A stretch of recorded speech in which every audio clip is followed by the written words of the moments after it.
Hola amigos, saludos a todos los suscriptores del canal y a todos aquellos que nos visitan. Si no son suscriptores aún, háganlo para seguir de cerca las charlas, las entrevistas y las reflexiones que hacemos en este podcast. Hoy tengo conmigo a un amigo de este canal, Constantino de Miguel. Muchas gracias por estar de nuevo hoy conmigo aquí. Hola Alex, un saludo a ti y a todos los que están viendo este podcast. Agradezco pues esta confianza y será un placer conversar contigo sobre el tema que quieras seleccionar. Amigos, hoy vamos a charlar con Constantino, que tiene estudios en filología, en relaciones internacionales, en ciencias políticas, tiene una dilatada trayectoria en el periodismo internacional y tiene un canal, desde mi punto de vista, que se llama Desde mi punto de vista, no desde mi punto de vista, pero bueno, les recomiendo que le sigan, así como en sus redes sociales. Los datos de él para que le sigan estarán en la caja de descripción. Hoy vamos a hablar de la leyenda negra. Ustedes saben, ¿verdad? Un tema que es de rabiosa actualidad por una cosa o por otra. Siempre hay alguien que está a un lado o a otro de esta discusión. En este tema, como en la vida, hay muchos grises. Hay cosas que se han hecho muy mal y hay cosas que se han hecho muy bien, pero esto genera mucha polarización.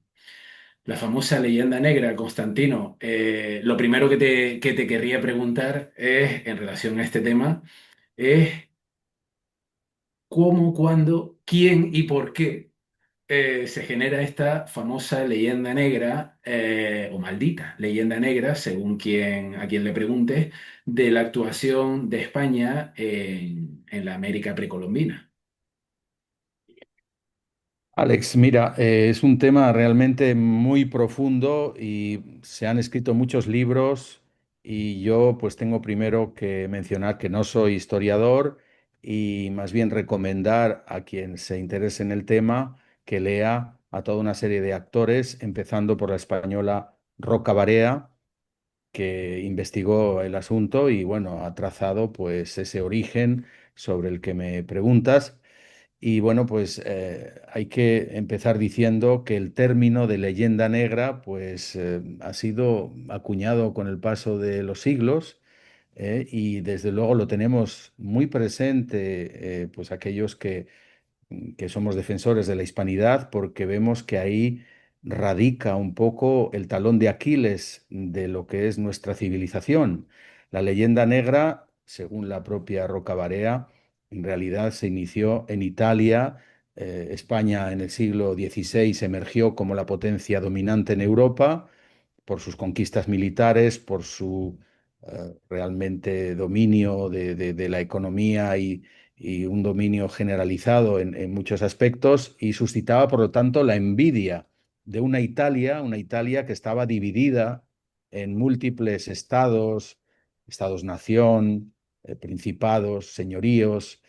Y bueno, en Florencia, que era pues una de las repúblicas más ricas y más ilustres en todos los sentidos, pues ya había autores que empezaban a escribir, a decir, bueno, esa España que está aquí, porque estaba España con el gran capitán, toda la zona sur de la Bota, todo lo que es hoy de Nápoles para abajo, lo que se llamó el Reino de las Dos Sicilias, pues todo aquello tenía una presencia española importante, y arriba también el milanesado, y en fin, había un control bastante importante del territorio de lo que luego fue Italia. Y esto pues suscitaba pues mucha incomodidad, ¿no? O sea, era un país ocupado, aunque no existía como tal Italia, pero esto generó por parte de algunos intelectuales pues escritos, libelos, libros acusando a los españoles de marranos, es decir, de gente impura, de gente de sangre contaminada, entre comillas, por sangre mora, judía, y digamos que los españoles no eran dignos de tener esa potencia que estaban desplegando, tanto una potencia militar probadísima en toda Europa como por el hecho del descubrimiento y conquista de América, pues claro, eso suscitaba pues toda la envidia de toda Europa. En fin, empezó en Italia y esto pues fue después extendiéndose al resto de Europa. Hubo toda una serie de guerras, guerras de religión, porque se produjo ese cisma protestante y entonces pues era un arma arrojadiza perfecta porque ante todo era una propaganda política, una forma de agredir a España con la palabra y pues inventando pues toda una serie de mitos sobre la crueldad, sobre la clase de país que era para ellos España, un lugar oscurantista de represión y que bueno, pues esto realmente para una población ignorante que apenas leía pues esto era, o sea, esa historia maniquea de buenos y malos siempre tiene buena venta, ¿no? En cualquier época, en cualquier territorio, el hecho de inventar un enemigo y de adosar a ese enemigo todo lo peor, pues eso funciona, ¿no? Y lo sabían los propagandistas de la época, los que apoyaban a aquellos príncipes, aquellas personas que tenían el control sobre determinados territorios que estaban en disputa, ¿no? Territorios dominados muchos por la propia España, sobre todo los Países Bajos. Pero Ah, puedo seguir, de hecho esto a es muy otras largo. naciones, Podemos seguir. de la, bueno, de la época y en distintas épocas, que no necesariamente coincidentes en el tiempo, pero a otras naciones poderosas le vino muy bien todo esto en su momento, evidentemente, ya no solo a los Países Bajos, sino también a los propios británicos en su momento, ¿no? Pero yo quería indagar en una cuestión que yo siempre que veo este tema y veo a gente que comenta este tema, aquí parece que España fue un estado bueno, una ocupación genocida, una conquista genocida, o resulta que fundamos universidades, ciudades y tal, no sé qué, y lo hicimos todo bien.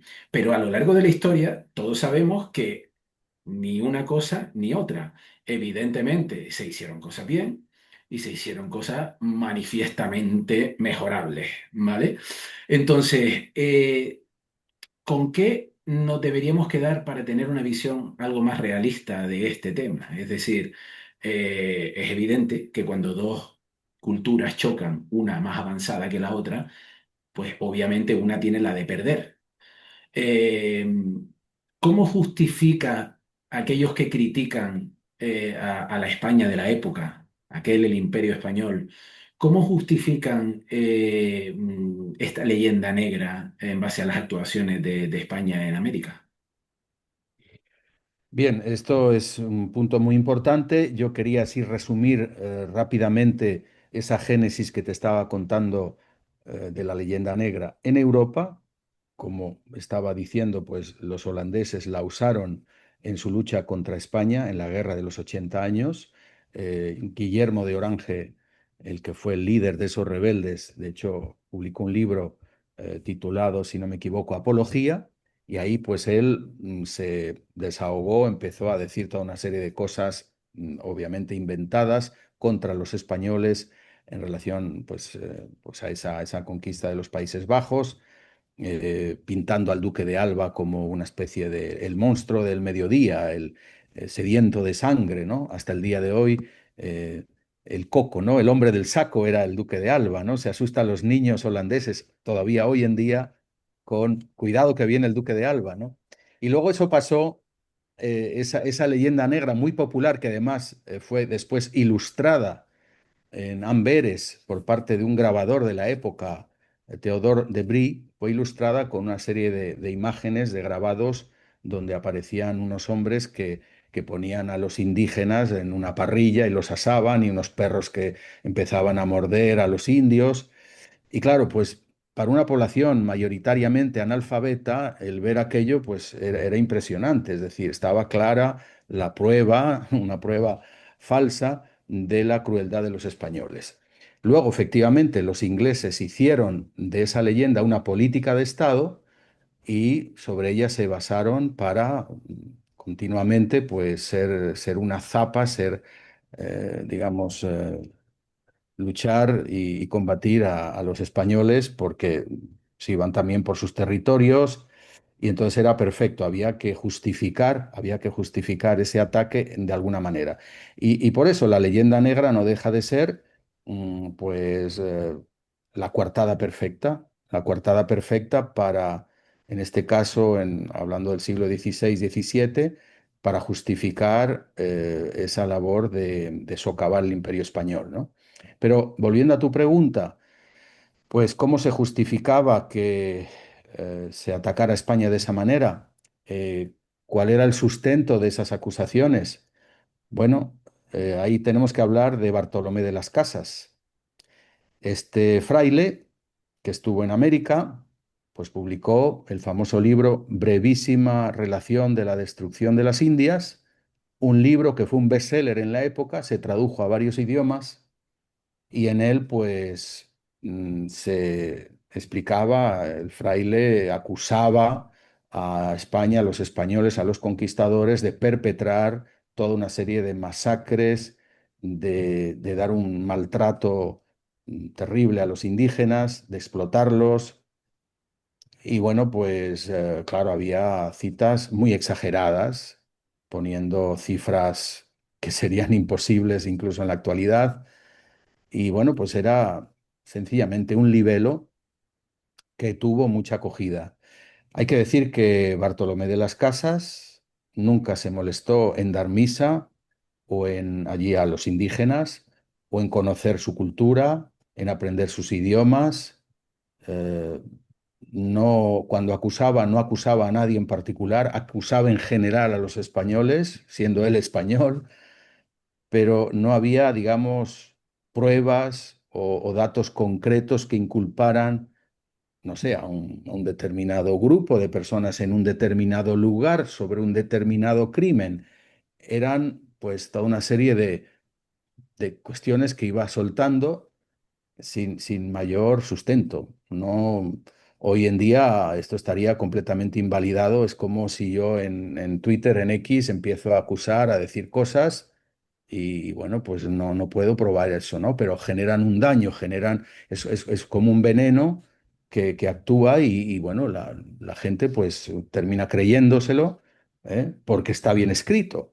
Y este libro de Bartolomé de las Casas, pues que fue, por cierto, impugnado por otro sacerdote y dijo que de ninguna manera se podía dar credibilidad a esas acusaciones que se basaban en la mentira, que este señor era un fanfarrón, que era conocido por eso precisamente, se sabía vender muy bien, era, en todo caso, era un aristócrata con hábito de monje, ¿no?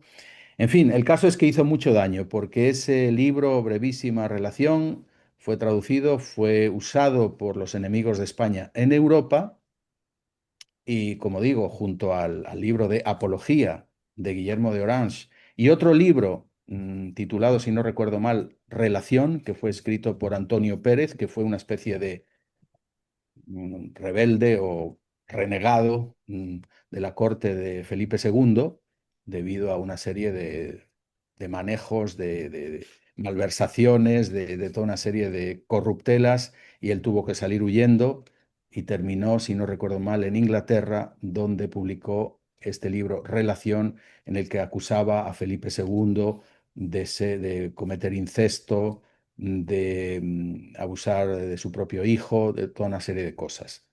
El problema de España es que nunca supo contestar, porque un rey no va a rebajarse a la altura de esta gente, de ponerse a discutir, ¿verdad? Esa propaganda tan eficaz en ningún momento encontró de parte española alguien que, excepto este cura que te dije, Bernardino de Sagún, excepto él, no hubo verdaderamente conciencia por parte pues, de los poderes políticos de la época, de la monarquía hispánica, de que había que contrarrestar eso con un discurso de verdad. Entonces, ese libro de brevísima relación hizo mucho daño y, y bueno, pues se expandió por toda Europa la creencia de que, bueno, España era un horror y un error. Hasta el día de hoy hay una visión muy negativa de España, poniendo el acento sobre las atrocidades, abusos, crímenes, la explotación, cosas que también existieron. Porque atención, la leyenda negra no se combate con una leyenda rosa. Es decir, obviamente que hubo conquistadores desalmados que perpetraron crímenes. Ahora bien, esto no fue jamás una política, no fue algo deliberado y menos buscado digamos, por la monarquía hispánica y por lo que era el poder político de la época.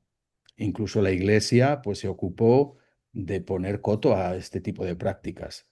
Es decir, siempre había una muralla de contención frente a los abusos. Es lo que distingue al Imperio Español de cualquier otro imperio, que ya en el siglo XVI dijeron, bueno, en realidad los indígenas no son esclavos, no se les puede someter a trabajos forzados de ningún tipo, tienen derecho a sus propiedades, a que se respeten no solamente sus vidas, sino sus haciendas. Es decir, son, hoy diríamos en lenguaje de hoy, conciudadanos, o sea, son súbditos, son hijos de Dios. Eso lo dijo ya la propia Isabel la Católica en su testamento, pero fue, en el caso de España, fue una política de Estado que se transformó en las leyes de Indias, luego o sea, las leyes de Burgos, las leyes de Indias en varias ediciones. Y ese armazón legislativo, protector precisamente de la población nativa, ese armazón duró hasta las independencias. Precisamente con las independencias todo aquello se derrumbó. Por eso, del lado realista de los que defendían la monarquía hispánica en ese momento de las emancipaciones, pues estaban los indígenas. En gran parte los indígenas no querían la independencia porque sabían que no iban a tener ningún tipo de defensa jurídica. Entonces, la justificación de esa leyenda negra no es más que, bueno, un libro y una serie de escritos por parte de enemigos de España, tanto enemigos exteriores como enemigos interiores, ¿eh?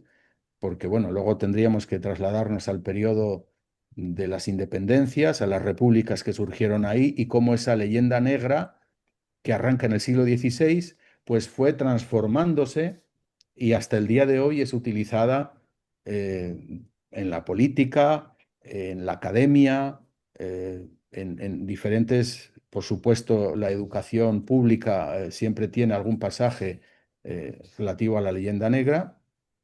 Y bueno, pues hay que decir que es necesario combatir esa leyenda negra, no por el hecho de ser, de pertenecer a esta civilización, de ser españoles también. También hay mucha gente que defiende la verdad histórica y son, la mayor parte son americanos. Y lo triste es que los propios españoles, muchos españoles, han llegado a asimilar esta gran mentira. Y no digo el pueblo en general, sino profesores universitarios, políticos, periodistas, que se la han tragado. Esta leyenda negra, pues realmente ha causado muchos estragos también en el amor propio de España sobre su legado histórico. Me parece algo increíble porque es el único país del mundo que se ha tragado las mentiras del enemigo. Es algo insólito. O sea, España que ha tenido un legado, pues con sus errores y con muchos aciertos, pues ese legado no cuenta y España pues ha asimilado, o los españoles una buena parte, y es curioso que los independentistas en Cataluña y también en el País Vasco hasta usan esa leyenda negra para justificar su voluntad de separación. O sea, esto es verdaderamente un arma arrojadiza muy útil, muy potente y tiene muchos usos, tiene muchos sabores y se puede actualizar y cada vez se le agrega más carga negativa. Yo de Y todas entonces, bueno, formas, pues tenemos sí, que contrarrestar eso con la verdad, porque hay que decir, Alex, que realmente cuando se investiga si hay o no justificación, si hay o no verdad detrás de la leyenda negra, pues claro, vemos por el trabajo serio de los historiadores, que es una montaña de mentiras y que se cae como castillo de naipes. Basta que uno se tome la molestia de leer, de informarse, de actualizarse. Y gracias a Dios, ahora con Internet tenemos acceso pues, a todas las bibliotecas, a todos los estudios, porque todo estaba documentado. Entonces, lo cual no quiere decir que no hubiera abusos, lo cual no quiere decir que no hubiera explotación, pero en su mayor parte la obra civilizatoria que dejó España en América. Esa obra es increíble y ha sido empañada precisamente por esta colección de falsedades. Yo es que, sinceramente, desde el punto de vista de un ciudadano corriente como soy yo admiro profundamente lo que se atrevieron a hacer en su momento los españoles y los portugueses, lanzarse, lanzarse en una época en la que nadie más lo hizo, a explorar el mundo de una forma impresionante. Es decir, eso era claro, cuando uno ha visto las réplicas en Sevilla, en Huelva y tal, de lo que eran las naves en aquella época, incluso los galeones y demás, eso eran cáscaras de nuez en la inmensidad del mar. Se lanzaron a explorar el mundo, pero eso a mí me causa una enorme admiración. Yo no entiendo cómo la gente puede denostar eso, porque cosas malas, cosas buenas aparte, solo el hecho de decir, me lancé a explorar el mundo de la época, me parece que tiene un mérito tremendo, tremendo, y yo creo que eso cambió el mundo. Pero me parece interesante lo que has dicho antes, lo has mencionado de pasada. Pero yo estoy muy de acuerdo. Una cosa es combatir la leyenda negra y otra cosa es la leyenda rosa.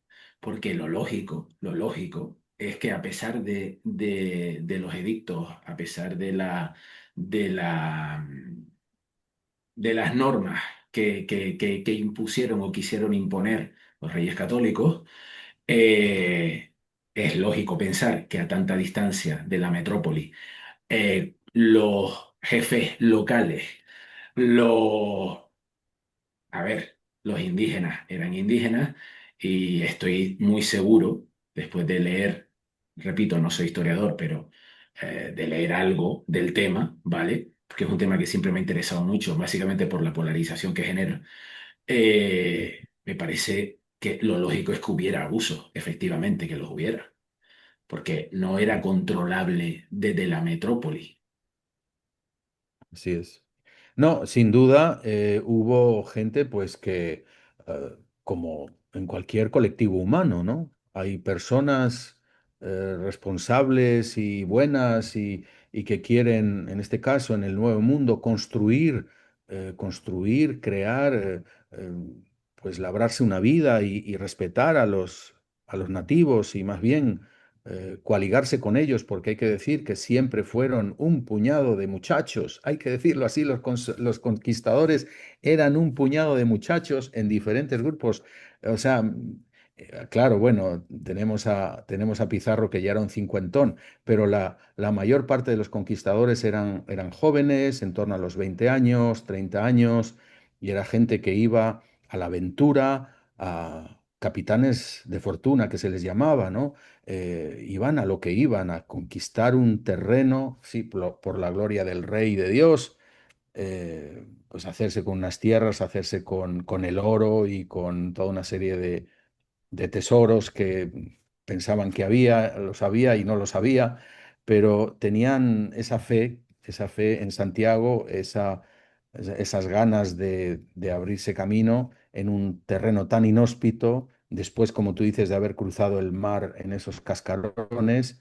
Y esta gente, pues eran, como digo, grupos muy pequeños que en realidad necesitaban a los indígenas, los necesitaban y es lo que hicieron prácticamente todos los conquistadores. Lo primero que hacían era buscar alianzas con ellos, eh, entrar en tratos para no solo procurarse el alimento y sobrevivir, sino para establecer, pues, tipo de una extensión de su poderío. Siempre encontraban que estos grupos indígenas estaban peleados unos contra otros y entonces pues los españoles supieron usar esa división para su propio beneficio, creando grupos de poder más amplios y dominando territorios muy grandes, ¿no?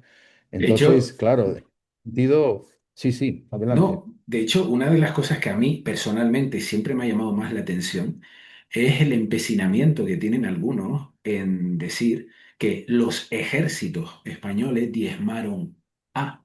Por ejemplo, si me centro en el caso de los mexicas, por ejemplo, claro, si uno lee los documentos y demás y tiene acceso a esa información, está bastante probado ya que es que los españoles eran un puñado, eran cuatro.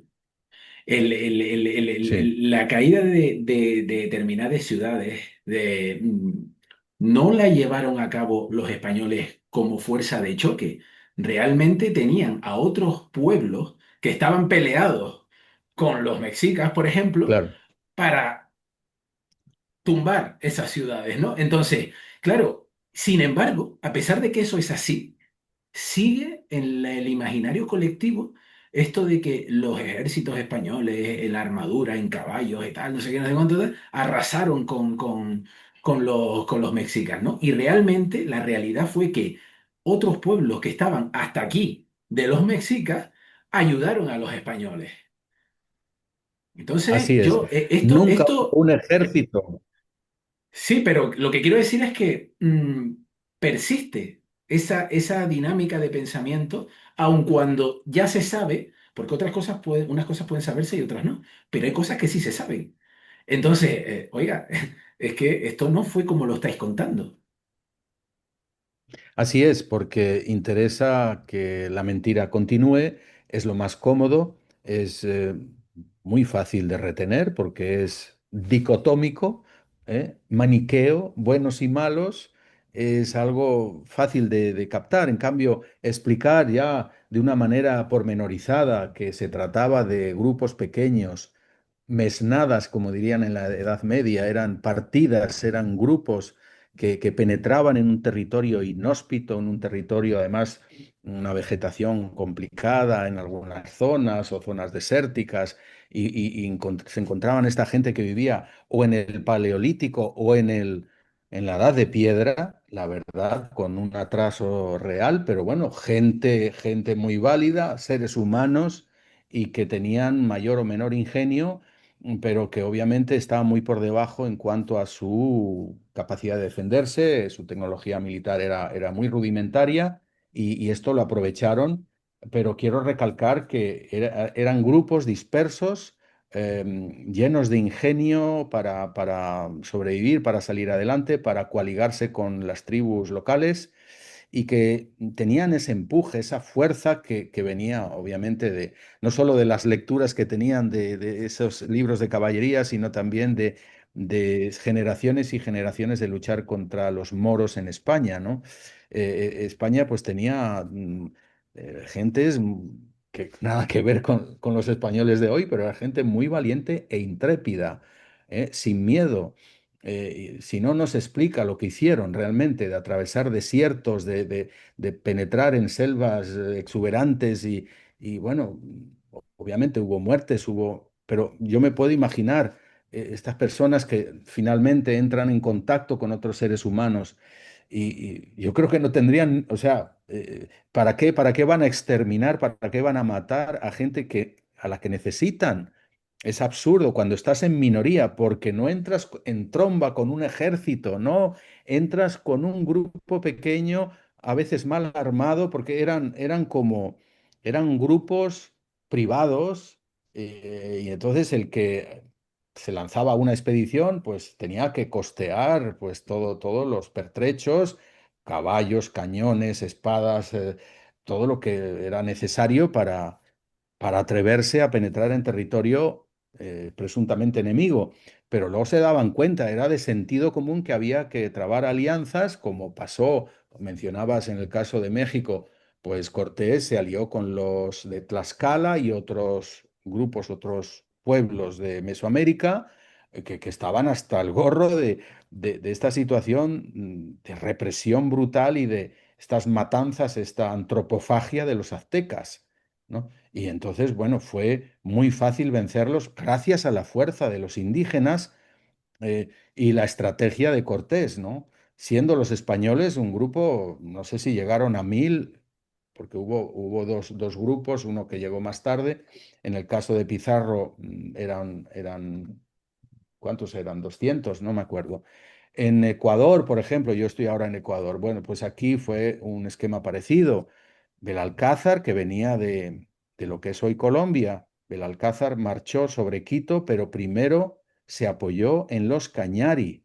Quito fue conquistado por los indígenas Cañari, sí, comandados por Belalcázar y así sucesivamente, ¿no? Entonces, el negar esto, pues es no entender nada. O sea, una lucha maniquea absurda como la que nos quieren vender hasta en cómics, pues claro, esto perpetúa una mentira y además lo triste es que se lo traguen los propios autóctonos, la gente hispanoamericana y los propios españoles como si fuera esta cuestión de ellos y nosotros. No, éramos todos uno, porque es que ahí empezó además una mezcla, un mestizaje, primero una alianza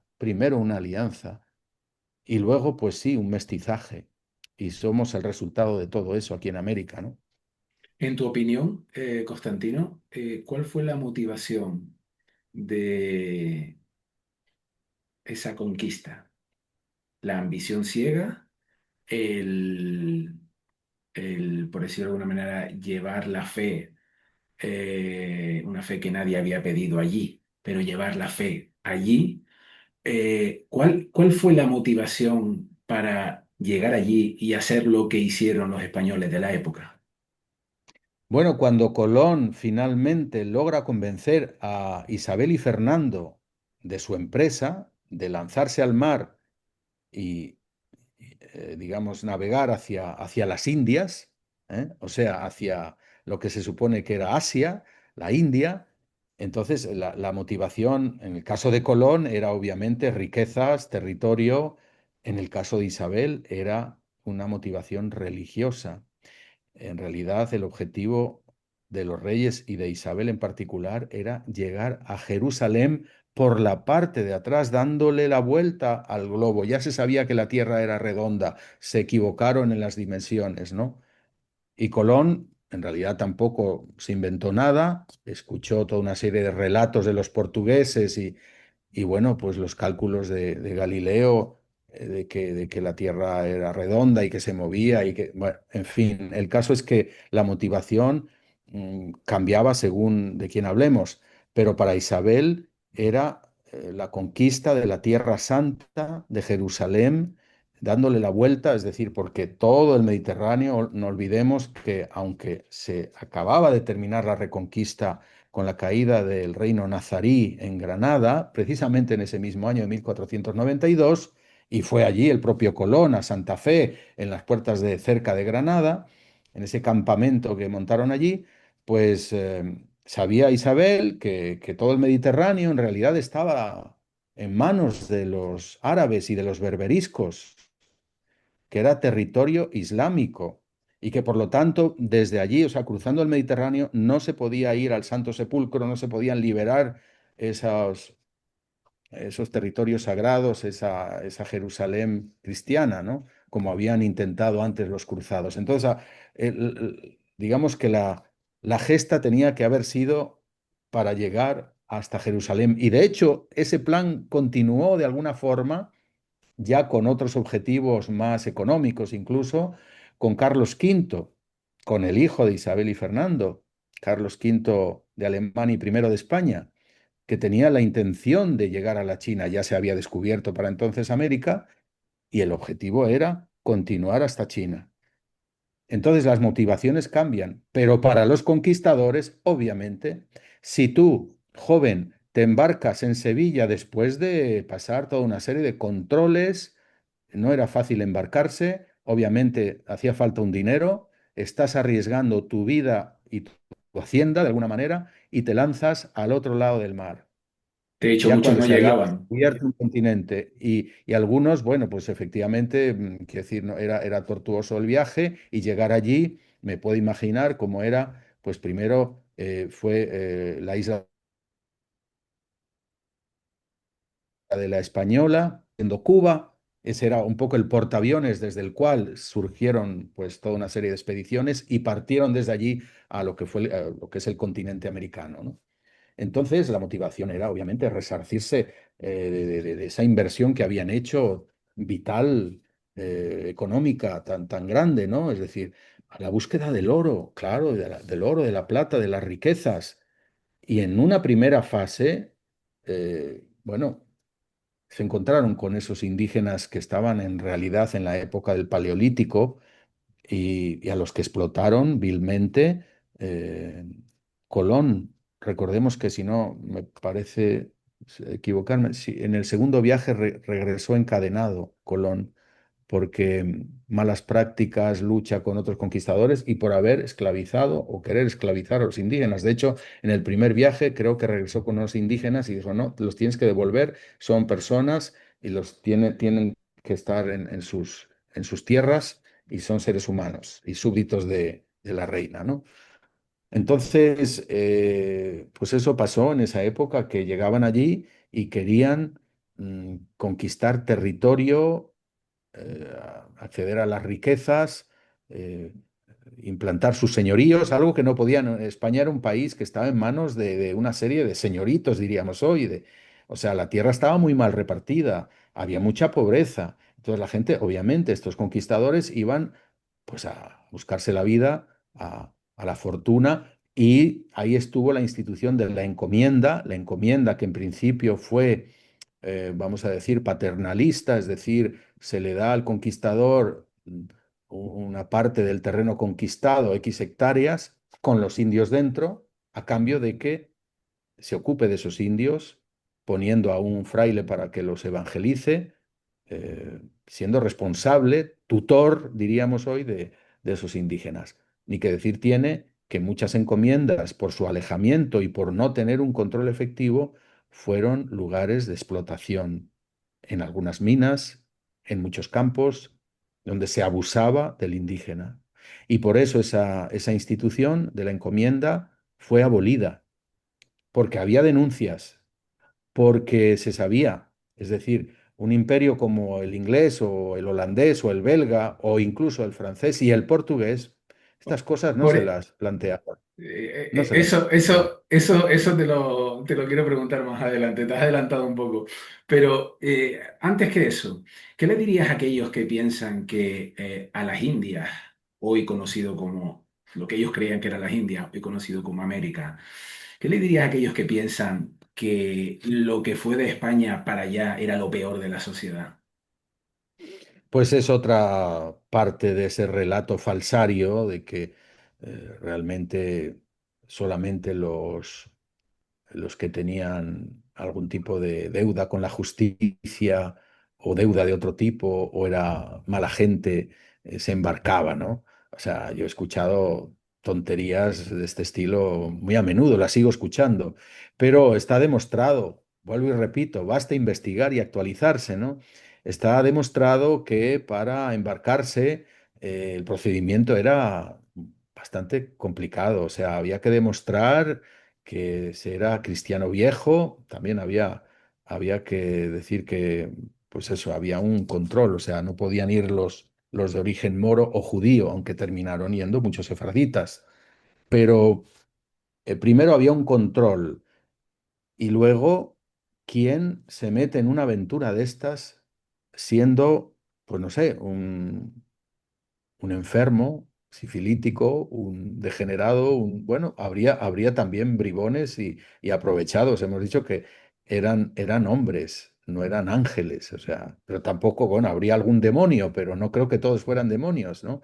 Yo creo que la mayoría de la gente eran aventureros y que legítimamente querían buscarse la vida. De ahí a decir que eran criminales o que vaciaron las cárceles. Oiga, mire, esto no, España no fue Inglaterra, que ellos sí, los ingleses vaciaron sus cárceles en Australia. Australia fue una gigantesca prisión, era un lugar donde soltaban a los presos que ya no podían o no querían mantener en las prisiones del Reino Unido. España no hizo esa cosa en absoluto. Era un privilegio el cruzar el mar y era una salida. Y para embarcarse, el control era estricto. No solamente había que tener dinero, es que la casa de contratación en Sevilla medía todo. Y eso basta ir al archivo de Indias, ahí en la casa, y lo que es la sucesión de la casa de contratación. Hay archivos, ahí uno puede hasta investigar el origen, alguien que sea de Hispanoamérica y quiera saber si tiene un origen español, y la mayor parte de la gente ahora se sabe con la genética que en mayor o menor proporción, y llega en muchísimos casos al 70%, hay mucha sangre española de este lado del mar. De hecho, hay más genética española en las Américas que en la propia España. Y no hablo de Argentina, obviamente. No, no, hablo de un país como Ecuador o incluso Guatemala o México, ¿eh? Pero bueno, ese es otro tema. El caso es que había que superar muchas pruebas para poder embarcarse, además de tener dinero para el pasaje. En el caso de los que se iban a América del Norte desde Inglaterra, esos anglosajones, y en realidad la mayor parte alemanes, se endeudaban de por vida para poder pagarse el pasaje. Era gente muy pobre que podía hacerlo. En el caso de los españoles eran casi todos jóvenes, salieron muchas mujeres también, pero digamos no fue una fuerza de colonización estilo familias como pasó en el oeste de los Estados Unidos, que eran colonos literalmente, o los primeros que llegaron a las costas de Norteamérica en 1640, los padres peregrinos que salían huyendo de Inglaterra y eran familias. En el caso de España no eran familias, aunque alguna habría. La mayor parte eran jóvenes, intrépidos, valientes, aventureros, y había de todo como hay de todo en los grupos humanos. Me interesa mucho preguntarte por esta comparativa en la que el Imperio Español siempre ha salido perjudicado. Esa evangelización forzada, ese oscurantismo, esa crueldad de la Iglesia. Y sin embargo, la otra visión, la protestante, lo que hicieron los anglosajones en América del Norte y en otros sitios del mundo, siempre ha pasado un poquito más desapercibida. Yo creo que ello es porque ellos siempre han manejado mejor el marketing que los españoles Sin y han duda, tenido Hollywood, sobre todo así en es. el siglo XX. Pero me gustaría conocer tu opinión al respecto, porque la comparación es brutal y España sale siempre perjudicada, obviamente. Fanáticos religiosos, el oscurantismo y demás, la Inquisición, como no. Pero se habla poco de lo que pasó en los terrenos conquistados por los anglosajones. Bueno, ahora gracias a Internet estamos conociendo, realmente basta asomarse un poco a la red y leer lo que se publica incluso en inglés, estamos conociendo pues qué clase de conquista, colonización, qué clase de sistema pusieron en práctica los ingleses, los belgas, los franceses, en fin, los otros pueblos europeos que se lanzaron al mar también Sí, bueno, en busca de claro, fortuna. claro, tú háblame de todos, pero yo lo he personalizado en los Sí. ingleses porque fueron el gran imperio después de los españoles, por decirlo de alguna manera, ¿no? Bueno, los ingleses, ellos cuando van a un territorio extraño, ya sea a conquistar o hacer turismo, no se interesan mucho por el lugar al que llegan. No, más allá de si lo pasan bien, si tienen pues lo que necesitan para vivir, obviamente, y bueno, van a lo que van. O sea, ellos no se hacen preguntas sobre quién es el dueño del territorio, quién habita ahí. En el caso, por ejemplo, de Australia fue claro y manifiesto, ¿no? Y ya estamos hablando del siglo XIX. Australia fue declarada terra nullius, es decir, que las personas que puedan vivir allí no son consideradas seres humanos, sino parte de la fauna. Por lo tanto, se les puede dar caza sin ningún problema. Y de hecho, así pasó en Tasmania, la isla que está al sur de Australia, donde sobrevivió solamente una mujer, porque el exterminio fue sistemático. Por no hablar de América del Norte, donde los ingleses, pues después de un intercambio amistoso, el Día de Acción de Gracias y una coexistencia pacífica con esas tribus de América del Norte como los Wampanoag, pues después de ese periodo terminó aquello muy mal porque empezó una cacería contra el indígena, ¿no? El mejor indígena es el indígena muerto, poniéndole precio sobre sus cabelleras. De forma activa se publicaba en la prensa, pues lo que daban, dependiendo si era niño, si era mujer, si era varón, pues ponían un determinado precio en libras. Es decir, había una política clara de exterminio. Y luego, pues hemos visto todas las películas del oeste, cómo van avanzando los colonos en esas caravanas y el indio es un ser ahí que está, pues, molestando mucho, en el mejor de los casos, y siendo un terrible enemigo que hay que liquidar, sin más. Es curioso porque Entonces, muchos eso, de nosotros esa, crecimos, muchos de nosotros crecimos con las películas de John Wayne, del oeste y tal, no sé qué, y el vaquero era el bueno. El vaquero sí, era el bueno y el indio era el malo malísimo que venía, que mataba, que tendía emboscadas, que tal. Sin embargo, si te vas a lo que es el contexto histórico, el indio era el original de ese territorio y el que estaba defendiendo su tierra del invasor.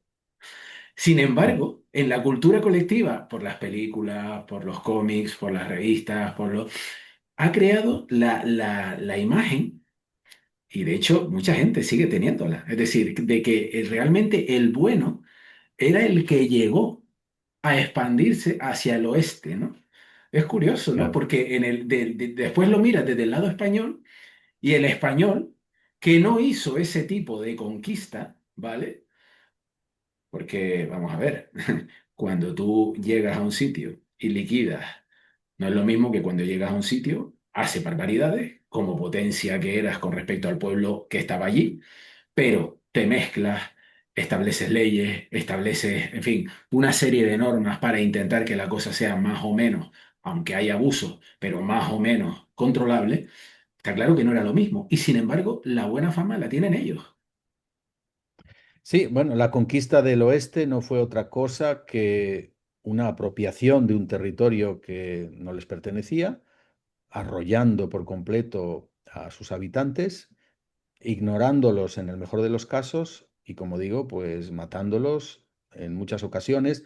Luego, más adelante, los colocaban en reservas hasta el día de hoy, y las reservas indígenas, aunque ya tienen otro estatus, igual se puede ver como es gente completamente apartada de la sociedad norteamericana.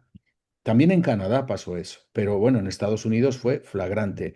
Y contrastamos eso, ese imperio depredador, porque los ingleses, los anglosajones, pues tienen una visión depredadora de penetran en un territorio y lo que quieren son sus recursos.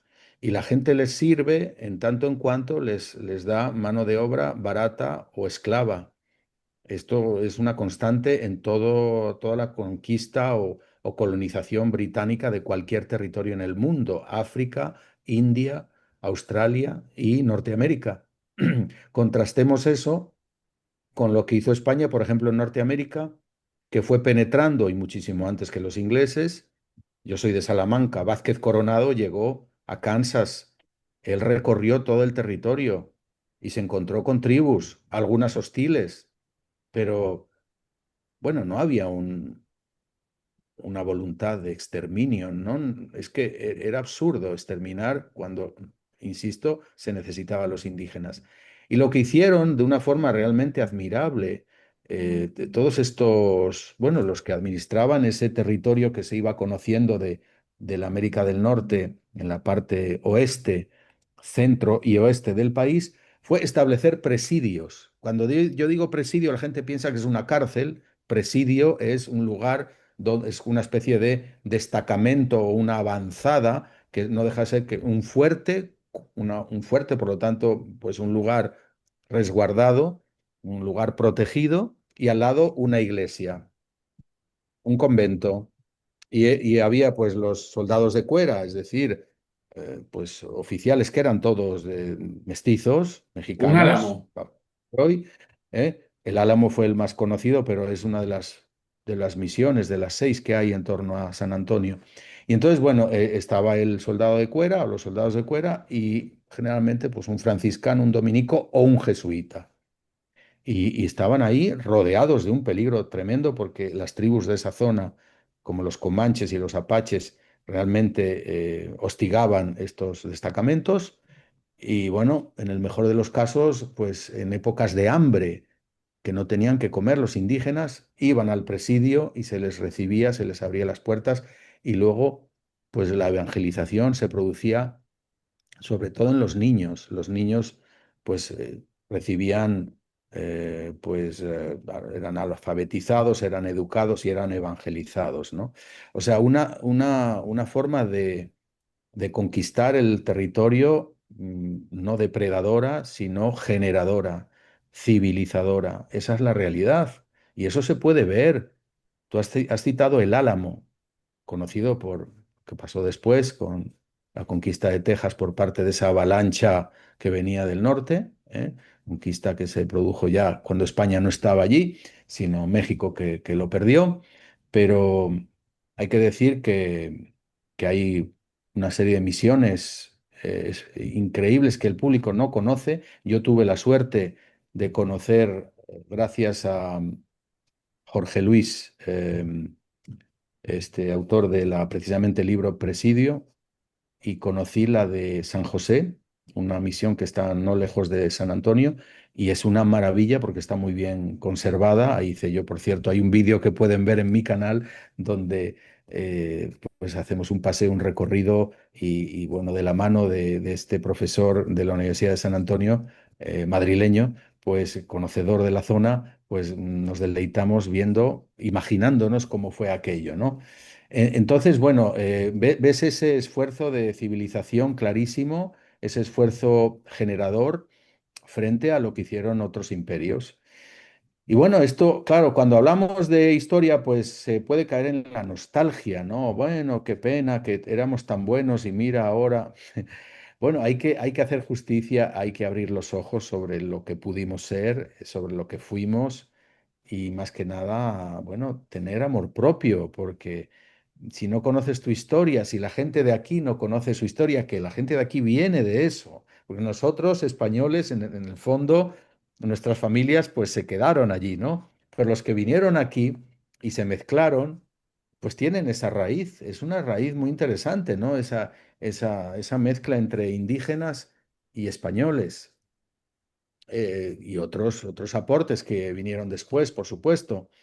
Eso es América y es un crisol cultural fascinante que todavía pervive a pesar de las independencias, que tiene una fuerza brutal. Este mismo año eh, se sabe que culturalmente el mundo hispano va a ser la principal fábrica de contenidos, vamos a decir, a todos los niveles, desde Netflix hasta libros, música, tantas cosas.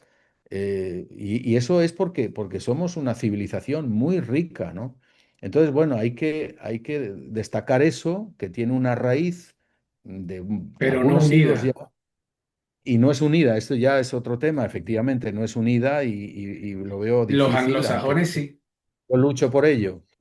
los anglosajones sí, Los anglosajones sí, porque ellos se pueden pelear, pueden discutir, pero al final del día los negocios son los negocios y saben realmente dejar a un lado sus emociones y con cabeza fría calcular y decir, bueno, ¿qué hacemos aquí? Cosa que lamentablemente, pues nuestra cultura de raíz mediterránea, correcto.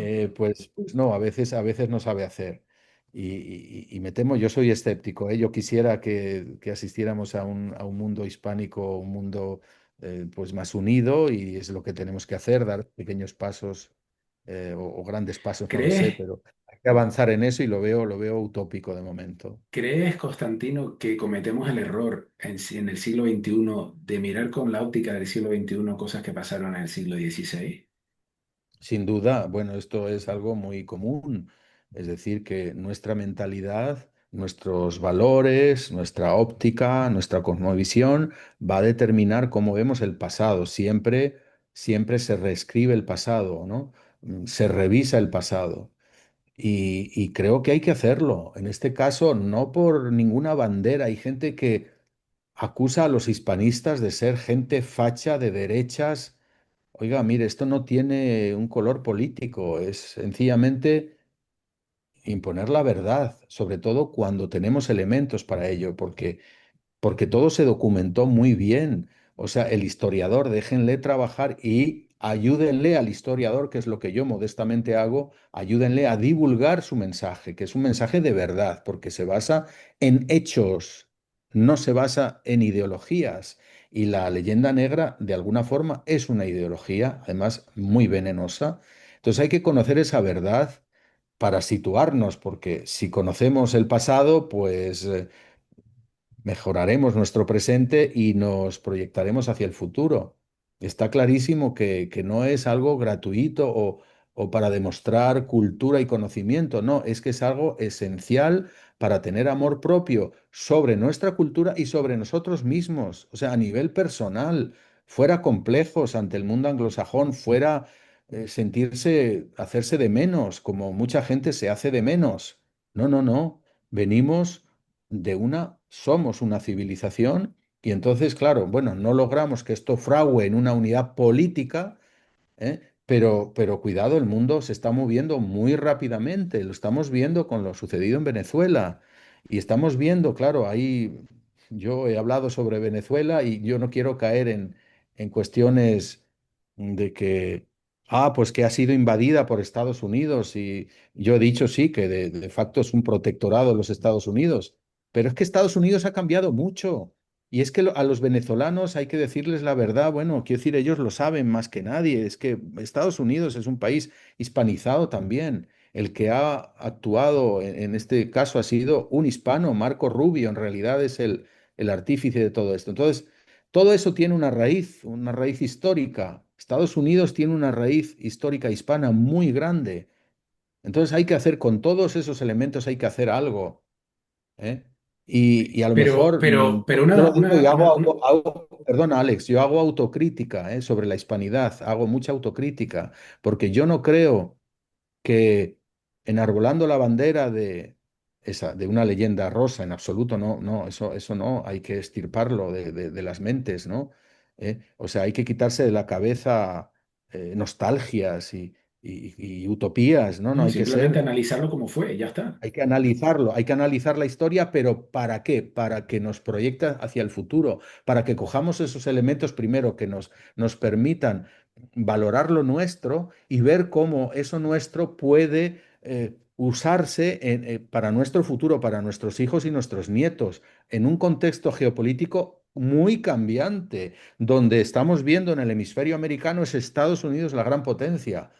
Oiga, usted no se puede enfrentar a Estados Unidos, lo siento, pero no, no, señor hispanista, no. Me da mucha pena, pero no somos capaces. Unamos los ejércitos de todos los países hispanos y estamos 20 niveles por debajo de Estados Unidos. Ya es en el plano militar, en el plano económico, tres cuartos de lo mismo. Entonces, desde dentro, con casi 60 millones de hispanos en los Estados Unidos, cada vez más conscientes la gente culta y curiosa, más conscientes de su legado y orgullosos de eso, saben que la vía es sencillamente, sí, que se hable también español en Washington, también que la política exterior de los Estados Unidos se modele con un elemento hispano. Es que yo creo que por ahí van los tiros, lo siento españoles, muchos españoles no se enteran de la película, lo siento, pero está muy bien el recuperar nuestro pasado y estudiarlo, claro que sí, y tener amor propio y derribar las estatuas de Simón Bolívar, lo que usted quiera, pero hay que entender que España tiene que acercarse a este mundo entendiéndolo y no lo entiende. Entonces La, algo para el podcast. la pregunta que te voy a hacer ahora, yo tengo mi propia opinión al respecto, te adelanto que la mía es que sí, y ahora te hago la pregunta a ti. ¿Crees que hay muchos líderes en Hispanoamérica, de un color u otro, me da igual, que están utilizando esto de la leyenda negra, de la conquista de España, para no afrontar el hecho de que se produjeron aquellas independencias, no han conseguido, digamos, una prosperidad? O la prosperidad que se hubiera, o que hubiera sido normal, porque son países enormemente ricos en recursos. ¿Crees que hay algunos, y todos tenemos alguno en mente ahora mismo en la cabeza, según te estoy diciendo esto, que están siempre echándole la culpa al mismo tema para justificar su incapacidad? 100%. Es que es la coartada perfecta, la leyenda negra, en su versión siglo XXI. ¿Por qué es la coartada perfecta?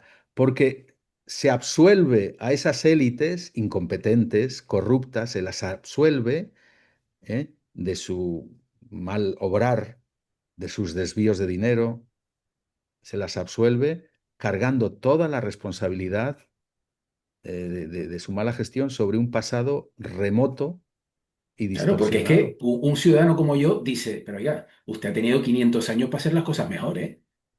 Claro, es que es muy fácil, efectivamente, por el caso de México es notorio, ¿no? Es decir, ellos Sí, están usando la leyenda negra de una manera ya, tú dices, bueno, es increíble que tengan esa cara, ¿no? Ya, por ejemplo, en los libros de texto de español, ya no se pone español, sino se pone lengua. O sea, cualquier cosa que sea España, español, aunque sea el país más hispano de todos, yo diría hasta más hispano que España. Cuidado, sí, sí, todo lo que es fantástico de México, todo viene de España, originalmente. Y lo dice un charro, yo soy charro. Cuando yo voy a México y digo, yo soy charro, dice, venga ya. ¿Y quién es el natural de Salamanca, sino Charro, de toda la vida? ¿Y quiénes fueron los primeros que llegaron a colonizar el México después de Cortés? Los charros, ganaderos salmantinos. Bueno, anécdotas aparte, como digo, es una coartada perfecta. O sea, vamos a inventar ese enemigo que está en el pasado, que no se puede defender, o en todo caso está al otro lado del mar, está ahí, y vamos a endosarle todo lo malo. Si la economía va mal, es porque los conquistadores, es porque los españoles. Si, que no las sé, cosas como son, nunca se ha defendido ni ha sabido defenderse. claro, no, efectivamente, a nivel oficial no, es más, el propio ministro de Relaciones Exteriores, este señor, eh, que realmente, pues no sé, es un tipo despreciable, lo digo aquí claramente, el ministro Álvarez es un hombre que ha comprado esa leyenda negra y que es un cipayo de intereses anglosajones o intereses, vete tú a saber de dónde vienen, de entes globalistas, de Soros, no lo sé, pero que desde luego él profiere ese tipo de mensajes y ha terminado por decir, bueno, pues sí, sin decir la palabra perdón, pero casi, ¿cómo que perdón? Vamos a ver, perdón, obviamente, el perdón es algo personal, no colectivo. Eh, bueno, esto es un tema complejo, pero yo creo, A mí me hace el que gracia estas conoce su cosas, historia Constantino, y el porque, mexicano que oiga, conoce su historia no, tiene que pero me estar refiero que orgulloso. yo, por ejemplo, este tipo de cosas me hacen gracia, a la par que me indignan. Porque tú dices, oiga, yo a usted, yo que no tengo nada que ver con un español de hace 500 años, le voy a pedir perdón a usted que no tiene nada que ver con un indígena de hace 500 años. ¿Qué me está usted contando? ¿Qué me está usted Así es. contando? Es decir, ahora cogemos todos los imperios, todas las conquistas de aquí para atrás a lo largo de la historia de la humanidad, ¿qué vamos a pedirle explicaciones a los italianos por lo que le hizo Imperio Romano en Hispania? Es que estamos tontos o qué nos pasa. Pero es un No, es discurso que se trata, que es muy sí. popular. Es popular porque es simple, es de fácil consumo y bueno, pues además han criado a la gente así, pues en las escuelas se les difunde toda esa serie de patrañas y los medios no hacen más que perpetuar esa visión maniquea y falsa. Y entonces, pues en el caso de México, esto arranca de los tiempos de la Revolución Mexicana. La leyenda negra ahí agarró mucha fuerza. Y entonces, bueno, pues en la historia de México ya lo ves. Incluso esos murales que se ven en México, en el Palacio Nacional, Siqueiros, todos estos muralistas mexicanos, Diego Rivera y demás, bueno, pues pintan a Cortés como sifilítico, jorobado, pintan a los españoles como maleantes, gentuza de lo peor. Ese maniqueísmo les funciona mucho, ¿no? Pero claro, estamos hablando de gente pues que no sabía la historia, porque es siempre la izquierda, lo siento, sí, la izquierda realmente pues es muy superficial porque siempre está cegada por la ideología y nunca va a los hechos de todo tipo, ni a los hechos históricos, ni a los hechos económicos, no, al sentido común, no, no sabe aterrizar, está perdida con sus ensoñaciones y esto lleva ya mucho tiempo. En el caso de México, como digo, hubo toda una corriente de pensamiento marxista a principios pues después de la Revolución Rusa, que vino eh, casi en paralelo, muy poco después, la Revolución Mexicana, tuvo una vena claramente comunista. Y luego, pues, por ejemplo, el presidente Lázaro Cárdenas y casi todos los que hizo algunas cosas para el pueblo, pero que, bueno, era un negro legendario. Y estaba Vasconcelos, que fue ministro de Educación y que él más bien era un hispanista y dijo, no, pero es que la raíz de México es profundamente hispana, ¿no? Bueno, lejos de que México abrazara eso, pues hizo todo lo contrario, utilizó la enseñanza pública para difundir mentiras, ¿no? Y la izquierda mexicana de Morena, pues es ya parte de su ADN, de su ADN. Es que le viene muy bien porque en lugar de combatir los problemas reales de México, que son terribles, ese narcotráfico que está matando a diario gente, que muere más gente en México hoy que en Ucrania, por favor. ¿Eh? No, eso no, ¿verdad? Abrazos en lugar de balazos y todo lo que nos pasa mal es la culpa es de España, ¿no? O la mala Yo gestión quiero recordar económica aquí o a tantas todos los que, cosas. yo quiero recordar aquí a todos los que nos están viendo que no sean hispanos, obviamente. Bueno, hispanos de Hispanoamérica me refiero, a españoles y de otras nacionalidades. Hispanoamérica es potencialmente brutal en recursos, en gente, en talento.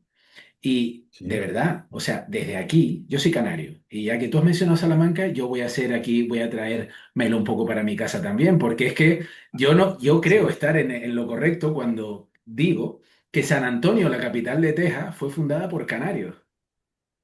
Ajá, Así que San yo, ya que Antonio has de mencionado Béjar. tú Salamanca, Bueno, yo menciono Canarias.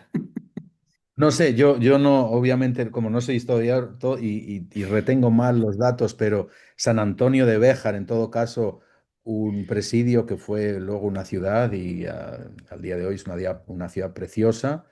Y bueno, los canarios estuvieron mucho en Norteamérica, sobre todo en la zona de Nueva Orleans, es decir, ahí, de hecho, hay descendientes de canarios que hablan todavía español y que han sido una colonia decisiva para la prosperidad de Nueva Orleans, ¿no?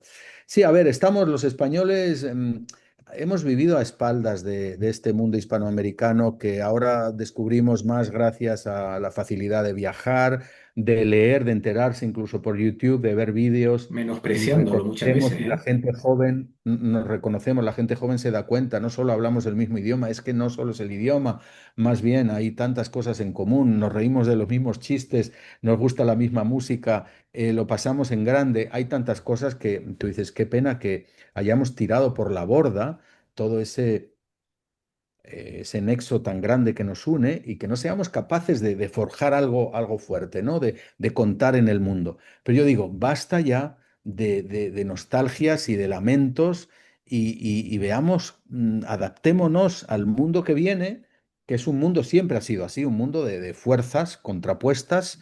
Alguien se cree que el derecho internacional y todo esto que va a Eso no configurar el mundo existe. es mentira como una catedral, ¿no? Es decir, es la fuerza, es el poderío militar y el poderío económico y la tecnología, ¿no? Y no tenemos, de los tres tenemos muy pocos, estamos muy mal repartidos, o sea, poderío militar es ridículo, poderío económico, pues bueno, son economías emergentes, unas con mayor o menor éxito, y tecnológicamente somos, Economías en el caso colonizadas. de América, casi un cero a la izquierda, lo siento mucho.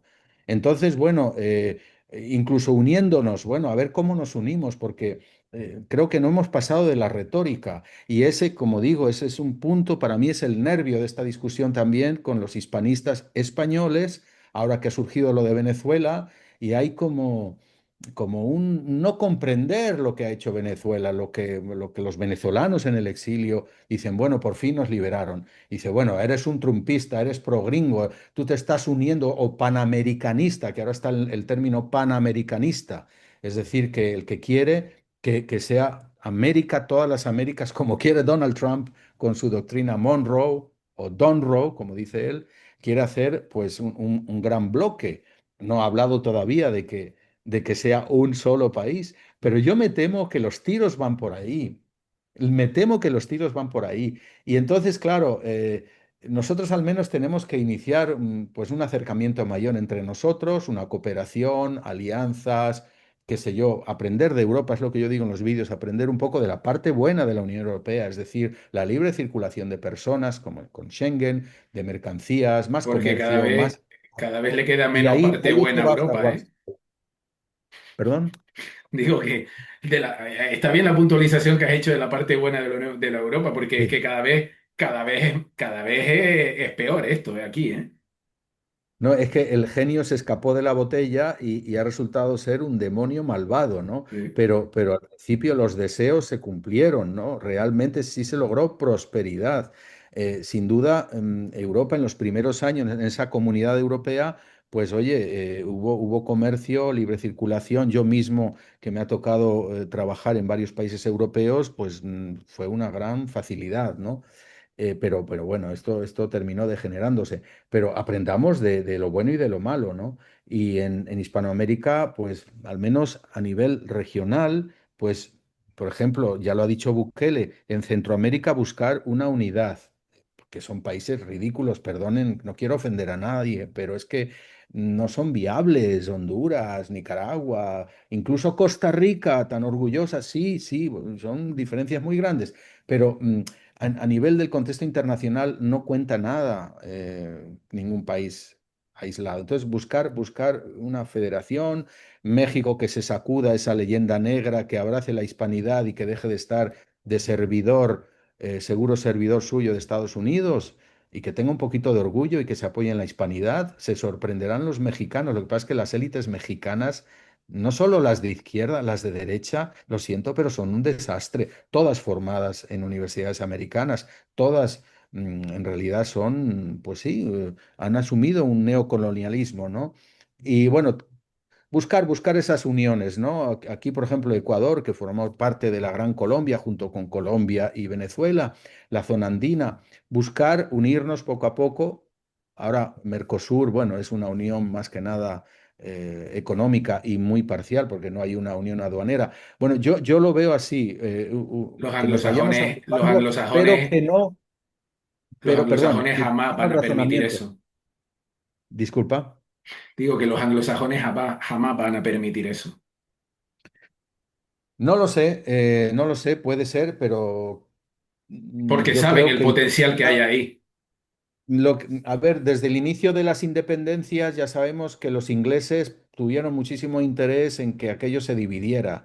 Así como Brasil permaneció como un gran país unido y la zona francesa de Canadá, por ejemplo, y bueno, las 13 colonias se fundieron en un solo país, pues nos balcanizaron en Hispanoamérica, siendo un único territorio, una única moneda, etcétera, etcétera. Aquello fue partido y fue por instigación directa de los ingleses. Por ejemplo, hay que decir que incluso Bolívar, que no es santo de mi devoción, pero Bolívar sí intentó aplicar el plan de Francisco Miranda, por cierto, canario también. Francisco de Miranda, que fue el que estuvo detrás de las independencias, fue el ideólogo que desde Londres en realidad pues inspiró y dio instrucciones en definitiva a los que luego fueron los libertadores.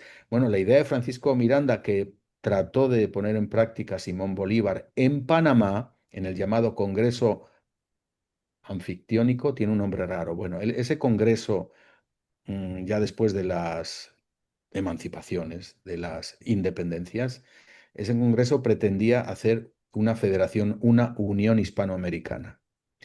Y no se logró, cada uno barrió para su terreno, los argentinos estaban ocupados en una guerra civil interna, lucha entre caudillos, particularismos, egoísmos y la instigación, la mano negra del delegado de Inglaterra que pues no le interesaba que todo el mundo estuviera dividido y cuando Centroamérica, que acudió en bloque, decidió separarse, enseguida, en cuestión de días, el embajador inglés, no sé dónde, si estaba en México o desde dónde estaba él, pero bueno, él empezó a negociar con todos y cada uno de los estados centroamericanos, diciendo, sí, sí, no, mira, no, yo te reconozco, yo sí te reconozco, comercia conmigo.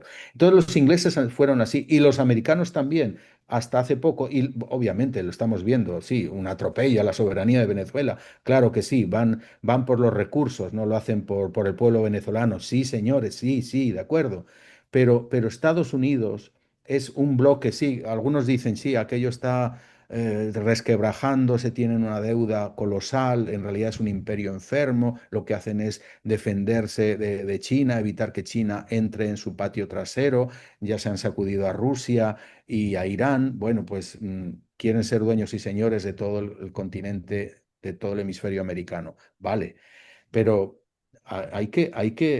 yo creo que si no puedes combatir al enemigo, a lo mejor hay que unirse a él. Fíjate lo que digo, esto es un tabú, en el mundo hispánico es casi una aberración decirlo, pero hay que apoyarse, es que el mundo hispano no termina en la frontera de México, es que está en los Estados Unidos, es que tenemos a un secretario de Estado hispano, por cierto, de origen español, andaluz, para más señas, y no el Lo que único abogado de pasa, su ahí familia, yo, porque dice, no, viene de Cuba. Oiga, pero resulta que viene de Cuba, no, viene usted de Andalucía, varias generaciones, y usted tuvo un antepasado que fue abogado, igual que usted fue abogado, ¿no? Quiero decir, ese hispanismo de Estados Unidos, yo creo que ahí está la clave de nuestra salvación como yo creo civilización. que por mucho Hay hispano que de todo, haya, ¿no? yo creo que por mucho hispano que haya en Estados Unidos, la política norteamericana con Hispanoamérica no es de unión, es de sometimiento total del resto de Sí, países a ellos. Por mucho sí. hispano que haya en Estados Unidos. Entonces, si eso Yo hablo yo lo del futuro, enfoco. yo hablo del futuro. Sí, sí, Sí, no, no, estoy totalmente de acuerdo, pero personalmente, yo sí creo que hay que pararle los pies a los norteamericanos, pero no solo a los norteamericanos anglosajones, ¿vale? Porque no solo ellos, a cualquier potencia, porque como bien has dicho antes, el derecho internacional no existe, hacen lo que les sale de las narices, hacen lo que les sale de las narices correcto. cuando les conviene. Entonces, ¿qué es lo que ocurre? Que llegará un momento en que a lo mejor la fuerza de los hispanos en Estados Unidos es la suficiente, pero lo cierto y verdad es que a día de hoy no lo es. Puede que sí en De población, acuerdo. pero no en riqueza, ni en recursos, ni en poder. Entonces, claro, a mí me encantaría que mis hermanos hispanos de Hispanoamérica. Yo soy canario con sangre cubana y portuguesa y no sé qué. Aquí las mezclas son lo que son, ¿vale? A mí me encantaría que a pueblos que considero hermanos estuviéramos más unidos, pero ¿soy optimista al respecto? Para nada. ¿Por qué? Porque están colonizados por otras potencias que lo que último esperan es que se una Hispanoamérica con una España, porque, claro, estás hablando de un poderío. No te hablo de militar ni no, no, de recursos, pero claro, eso significaría que los estados rigen sus propios destinos. Y amigo, eso no puede ser, eso no puede ser. Ujú. No, estoy de acuerdo contigo. Es utópico el pretender que Estados Unidos busca la unidad de su patio trasero. No, no, no. Más bien, sigan ustedes divididos que yo me voy a aprovechar de los recursos. Claro que sí. Esa es la doctrina Monroe, que es una doctrina ofensiva. Empezó siendo defensiva en los tiempos de Monroe, 1823, aquel discurso en el Capitolio que buscaba precisamente que no hubiera injerencias europeas o de otro tipo, también, por ejemplo, rusas, que no hubiera injerencias en el hemisferio. Luego pasó a ser una doctrina ofensiva con Theodore Roosevelt a inicios del siglo XX. Bueno, antes con McKinley, el presidente, por cierto, que inspira a Donald Trump. McKinley, gracias a cuyas iniciativas, vamos a decir, a cuya política, pues España perdió. Cuba, Puerto Rico, Filipinas y la isla de Guam. Pero bueno, esa doctrina Monroe ofensiva es la que continúa hoy Donald Trump. Y entiéndanme bien, es que hay que hilar muy fino en esto. Claro que Estados Unidos es imperialista según esta doctrina Monroe y según el Destino Manifiesto de larga data. Es que, de todas formas, Estados Unidos necesita muchísimo a Hispanoamérica, a Iberoamérica, incluyendo al Brasil. Necesita sus recursos, necesita su gente. También ellos, igual que los europeos, tienen un problema demográfico, ¿eh? O sea, ellos a lo mejor, quiero decir, poco a poco van poniendo ficha, van por los recursos, en este caso por el petróleo, pero yo veo que las élites hispanoamericanas, muchos que estudian en Estados Unidos, los medios, o sea, sí, no, y es difícil contener eso. Hay un ida y vuelta, ¿eh? Antes solamente era ida, o sea, que aquí se dejaban mansamente colonizar mentalmente por esa cultura norteamericana, por la fascinación con Estados Unidos a nivel material, y todos querían ser gringos, sí, por supuesto, y muchos lo quieren ser, pero ahora esto está de vuelta. Los Estados Unidos se hispaniza cada vez más en muchas cosas. No hablo solo de comida y de ciertas costumbres y de contenidos culturales bueno, por ahí empieza. Es un soft power, un poder blando, pero también en la administración americana. Poco a poco hace falta que esos hispanos que a veces no votan, que voten, 60 millones, que voten. Y, y gracias a eso, pues yo creo que vamos a ver, por ejemplo, que caiga Cuba también pronto y Nicaragua, que sí, que van a los recursos, que van a explotar a lo que sea. Pero unos Estados Unidos, la primera potencia del mundo, más hispanizada, con más hispanohablantes que la propia España, pues lo siento, pero puede ser un agente muy poderoso. Es decir, me refiero que no nos podemos definir. La hispanidad llega a un punto, a una vía muerta. No nos podemos definir oponiéndonos siempre a los anglos, que los anglos por aquí, que los anglos por allá. Sí, es verdad todo eso. Son unos granujas, son unos interesados, van a los recursos, les importa un bledo, todo lo que es la parte humana, lo que tú quieras, pero es una visión como congelada en tiempos que ya han pasado. O sea, Estados Unidos ya no es tan blanco, tan protestante, tan anglosajón, ya no lo es. Son más de, ¿cuántos son? 350 millones ya llegan, y tú ves que es un país ya muy mezclado y con una presencia hispana impresionante.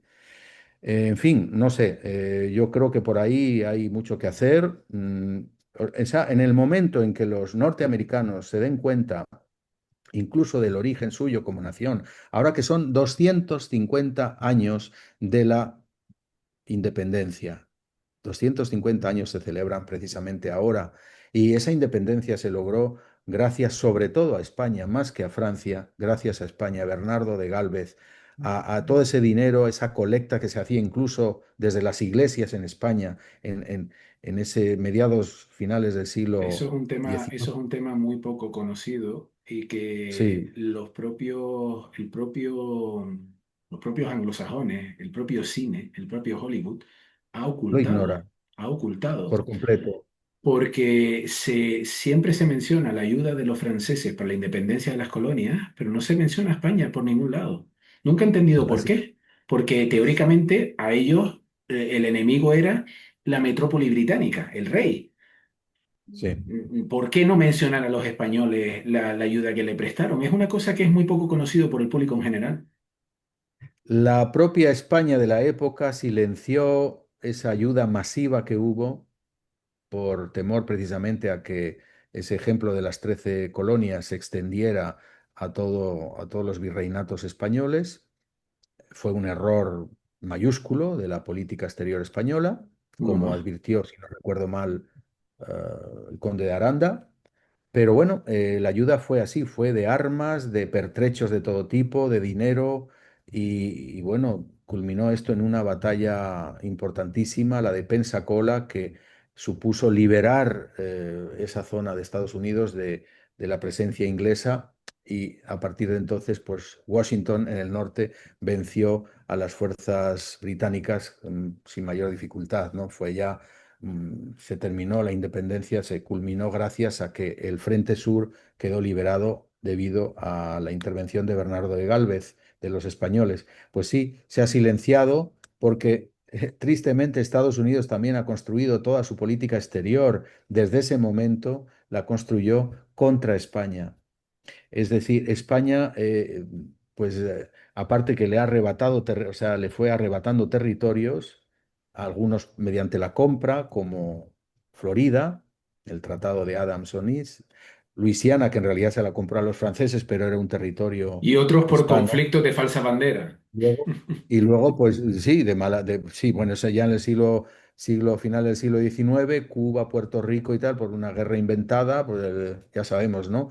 Entonces siempre ha habido eso, siempre ha habido ahí sí, la leyenda negra ha sido realmente muy, muy mala para la propia España en cuanto a sus territorios, ya de lo que quedaba de ese imperio ya que estaba en decadencia. Pues era hacer leña del árbol caído. Y esto hasta el día de hoy, porque está en la psique de los norteamericanos. Y por eso que la única forma es de ir cambiando. El país que decide muchas cosas, que diseña contenidos culturales de los que beben miles de millones de personas, bueno, es ahí que hay que influir mediante el cine, mediante la literatura, la música. Claro que también eso está contaminado, porque si tú ves algunas series mexicanas o en Netflix ves mm, pues todo lo de Simón Bolívar, la serie que hay sobre Simón Bolívar, pues son ejemplos de la leyenda negra que están por ahí. Pues por ahí tenemos que combatir también. Y bueno, no soy muy optimista, pero sí creo, sí soy realista y creo que es desde dentro de ese imperio norteamericano que deberíamos de ser mucho más decisivos, más fuertes, ¿no? Obviamente no podemos contar con España, la España de hoy y el gobierno de España, ya sea, bueno, está el PSOE, mañana el PP, no podemos contar con ellos porque son semianalfabetos en esta materia, no tienen interés, No, tienen cuatro perdona, ideas. perdona, Constantino. ¿Cómo que semi?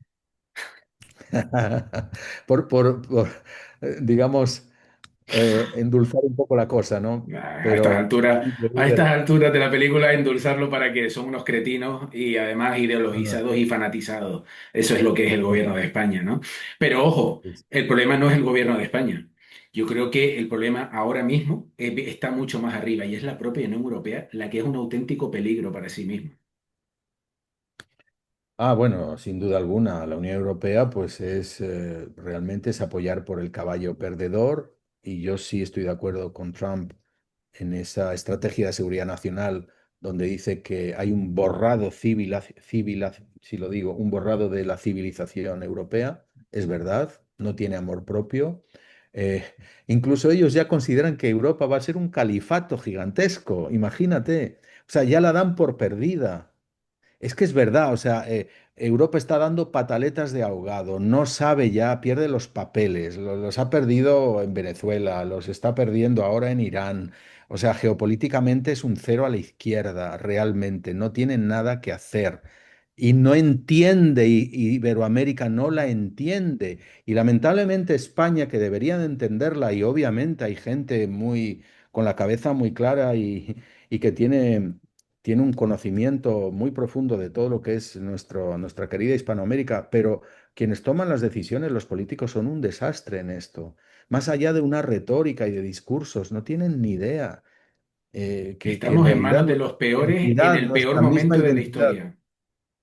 en el peor momento, nuestra identidad y nuestra cultura está más de este lado ya. Es que ya España, yo como español, yo ya no la reconozco. Yo me siento, no voy a decir extranjero, pero casi hablando con la gente, una serie de ideas que es pura ideología. Oye, cada uno tiene sus ideas, pero es puro, puro, puro rollo y teórico.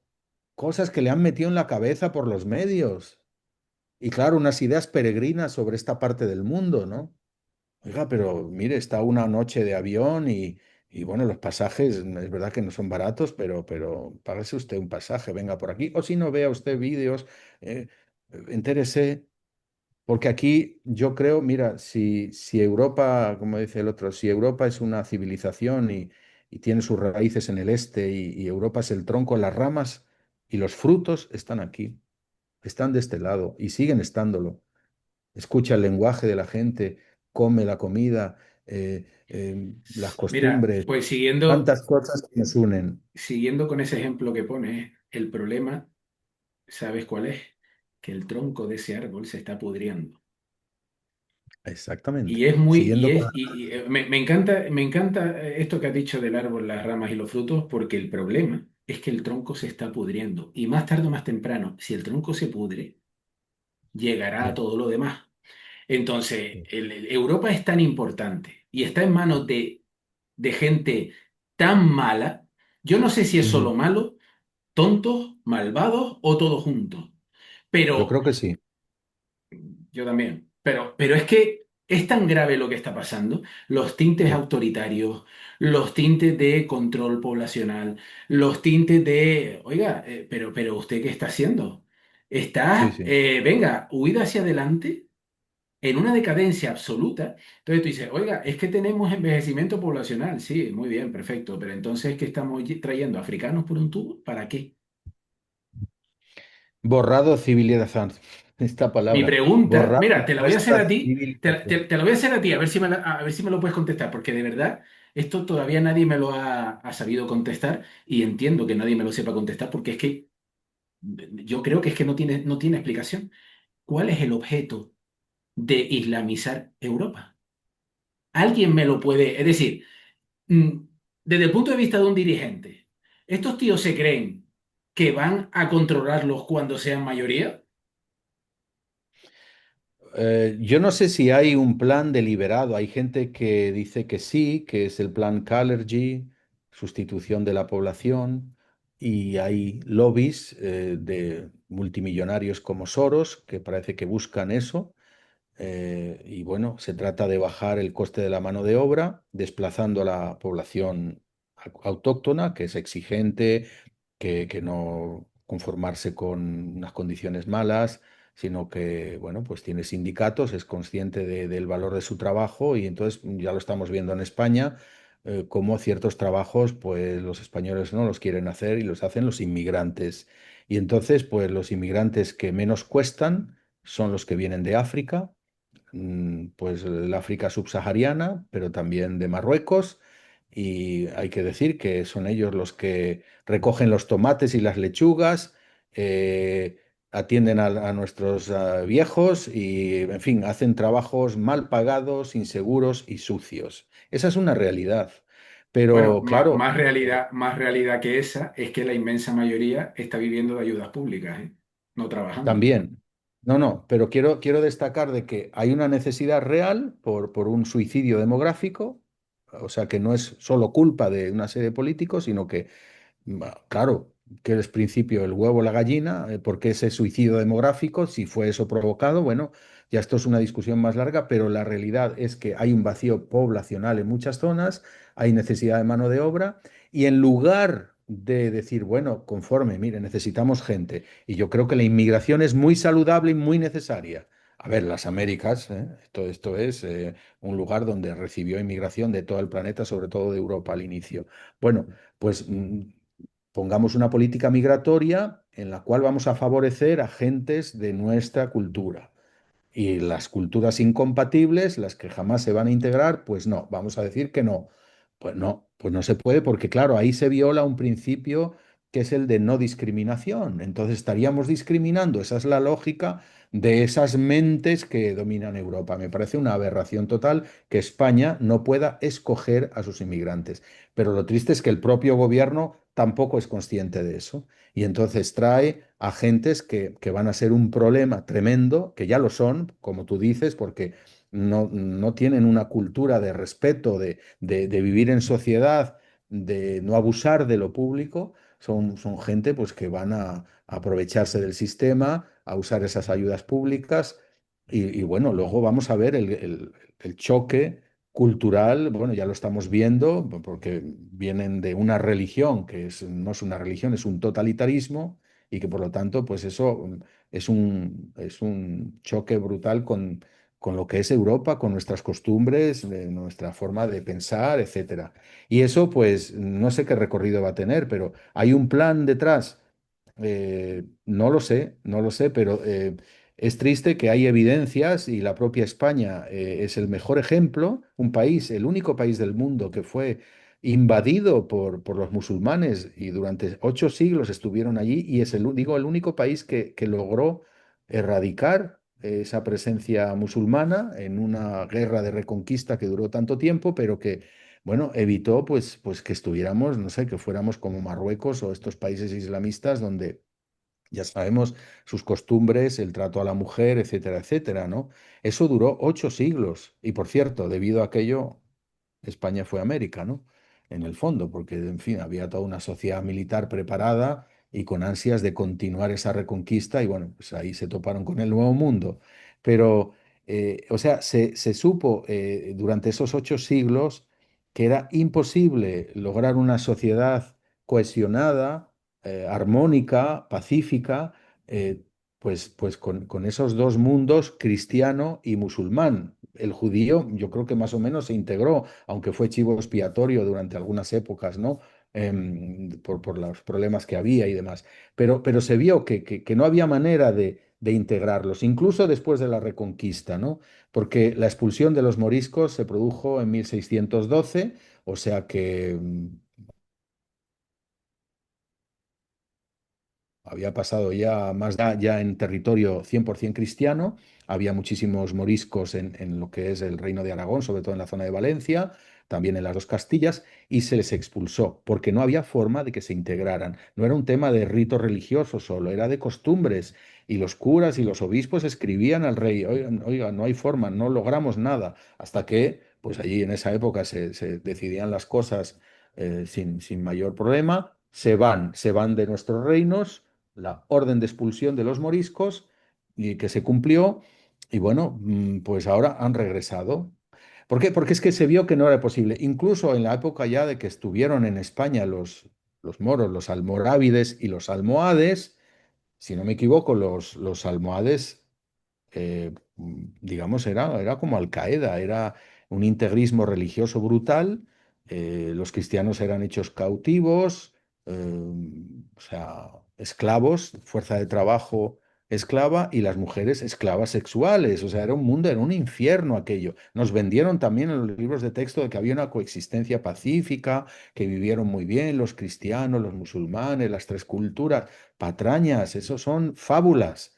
Sabemos por la historia, de nuevo, por lo que dicen los historiadores, y no solo españoles, que aquello era un infierno, que no era posible. Y ahora lo tenemos en Europa. Hemos visto, mira, Suecia, el primer país que ha reaccionado, que no, que es Pero lo tenemos, Dinamarca el siguiente. pero ahora es peor, porque lo estamos haciendo voluntariamente nosotros.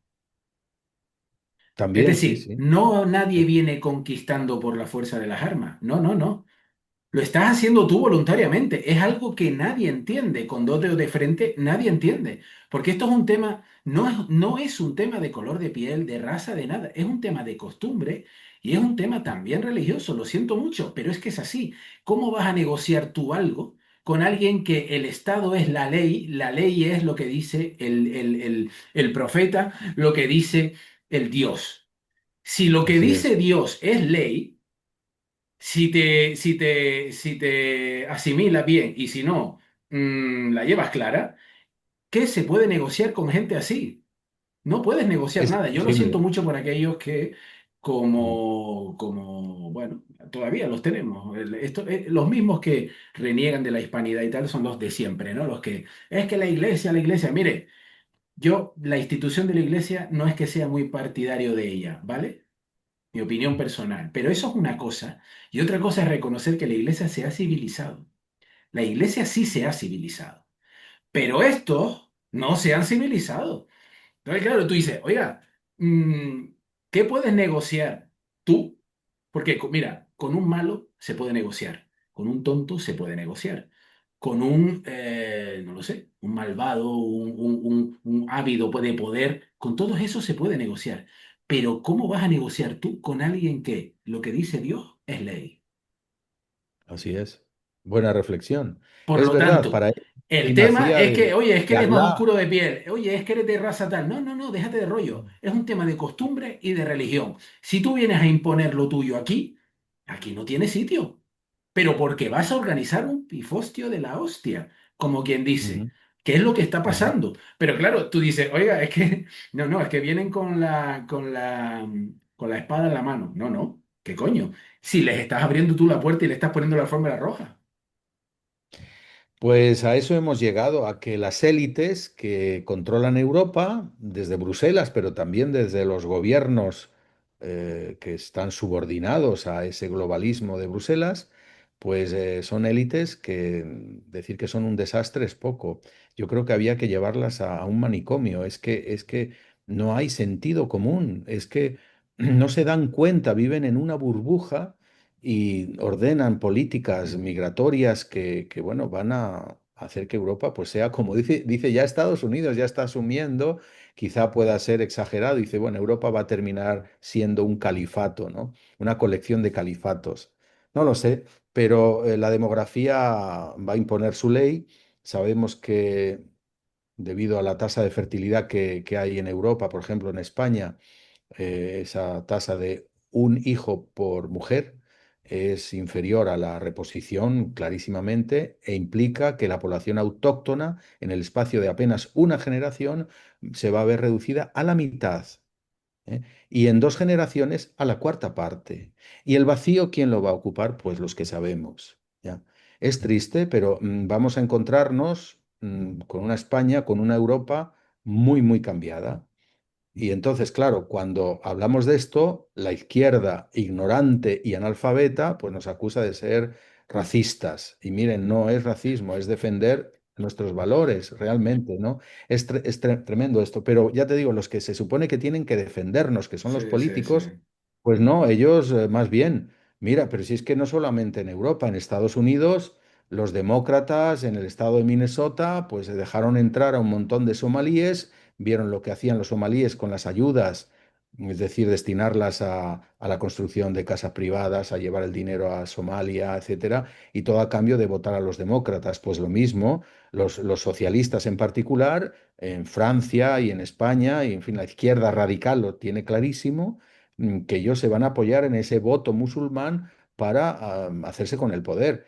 Claro, es lograr un poder político a corto plazo y a largo plazo, obviamente, esa gente va a terminar siendo víctima de esa cultura, de esa religión musulmana que está en contra de los valores o del pensamiento de la izquierda, ¿no? Es una cuestión realmente absurda que pues hace que, porque el resto del mundo se fija en este experimento europeo, es un experimento que ya es fallido y que va a peor, va a peor. Y yo lo veo cada vez que voy allí, lo veo no solo en España, lo veo especialmente en Francia, en Inglaterra, y tú dices, qué pena, qué triste es esto, porque le han cambiado a mi querida Europa. pues que los Estados Unidos se lo hagan mirar porque Nueva York está ahí, ¿eh? También, también, sí, sí, sí, sí. Y No, y también los argentinos que se lo hagan mirar también. sí, sí, sí. A ver, 1 de cada 6 habitantes en el planeta es musulmán.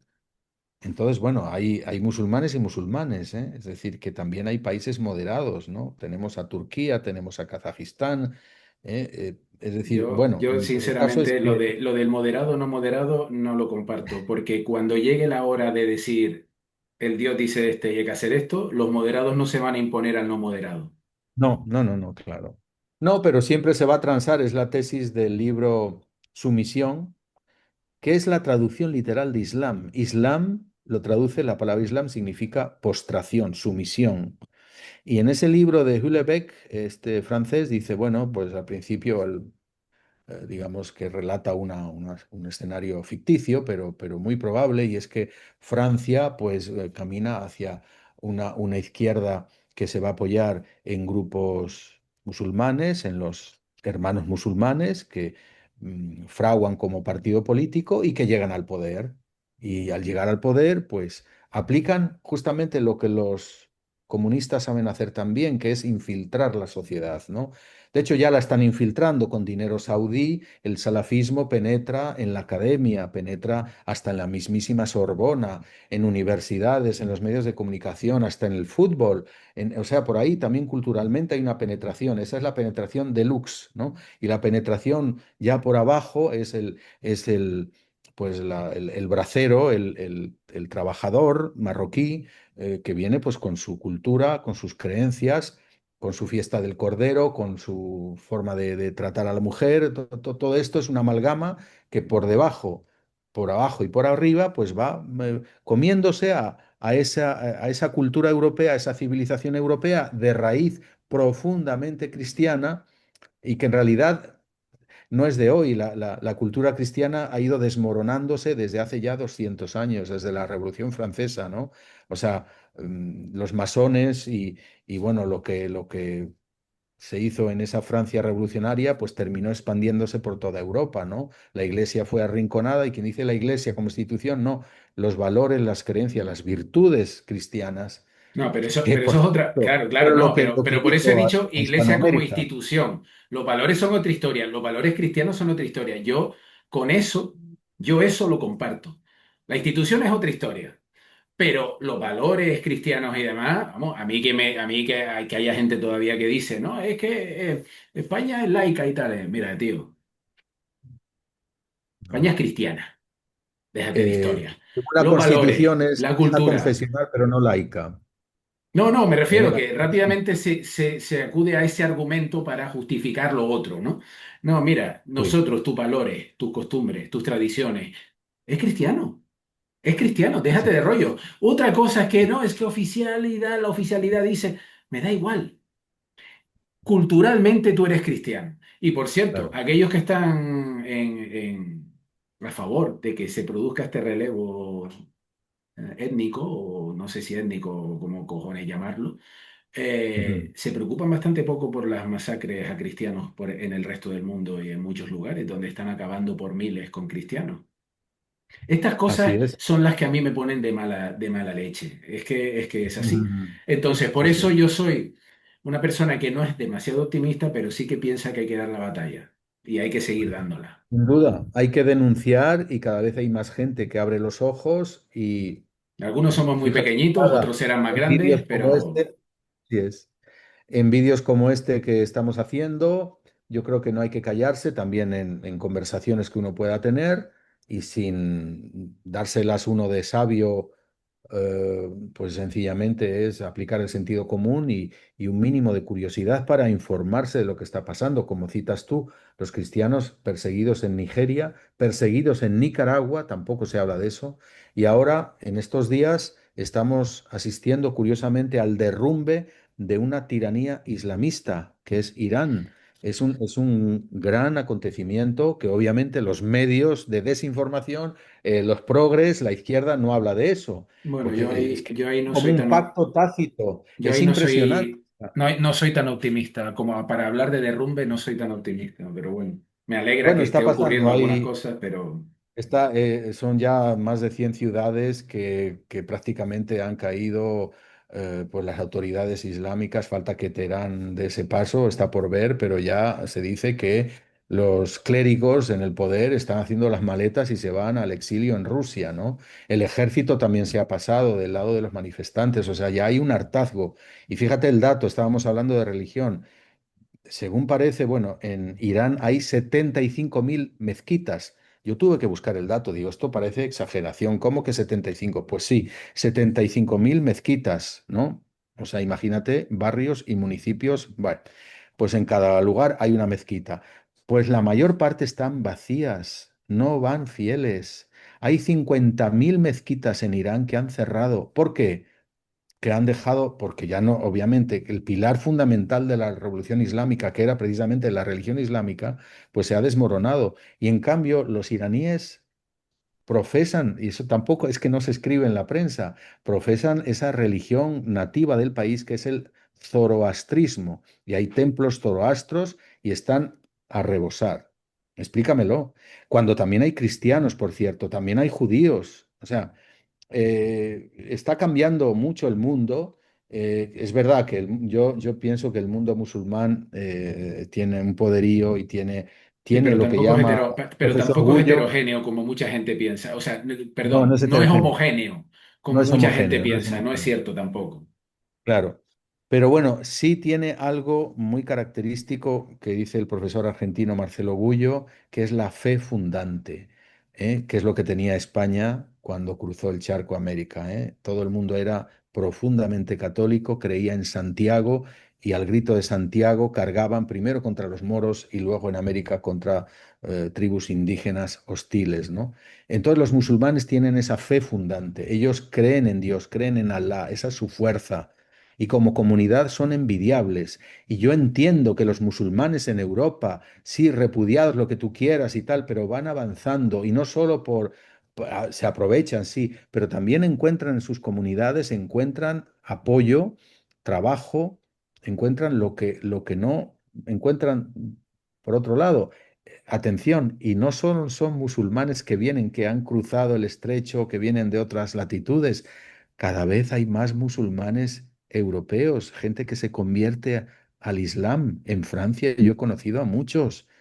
¿Por qué? Porque lo que ha pasado en Europa es que la religión no entendida solo como ir a misa, no, no, la religión ha pasado a un segundo plano, se ha creado un vacío. Como decía Chesterton, el que no cree en Dios cree en cualquier cosa. Y hay mucha gente perdida y mucha gente sola yo lo llamo y se simplemente refugia en una religión que sí le da Yo respuestas. lo llamo No estoy simplemente defendiendo a los musulmanes. decadencia Es absoluta de decadencia. Europa, y estamos por una senda que solo va a llevar al conflicto. Va a llevar al conflicto como ya pasó en la antigüedad.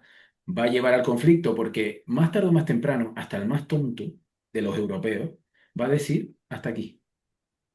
Porque la Sí, alternativa es el sometimiento. Y cada vez hay más gente, Constantino, que no está dispuesta a someterse. de acuerdo, Alex, Entonces, pero esto solo va a cuando acabar sean de una mayoría, manera. ¿cómo haces? ¿Eh? Cuando sean mayoría, ¿cómo haces? Cuando ellos sean mayoría. Ahora mismo, las sociedades europeas tienen que verse en Francia, pero sobre todo en Bélgica. Bélgica Sí, ya es irrecuperable, sí, irrecuperable. imagínate, Y imagínate. Francia, yo creo que también en algunas zonas. A España le quedan 5, 10 años, no más. Claro. Y ahí para, si quieres, para un poco redondear nuestro tema de Hispanoamérica, yo sí he de destacar eso, que España si sigue esa senda de perdición, esa senda sin identidad y tolerando pues que su propia cultura y civilización se disuelvan en ese magma raro islamista, progre, esta cosa que está invadiéndolo todo. Bueno, o sea, España va al suicidio, ¿no? Pero a diferencia de los otros países, como tú acabas de decir, hay una diferencia y es que no, este fenómeno no se da con tanta fuerza, aunque si te vas a Cataluña, ahí sí que se ve.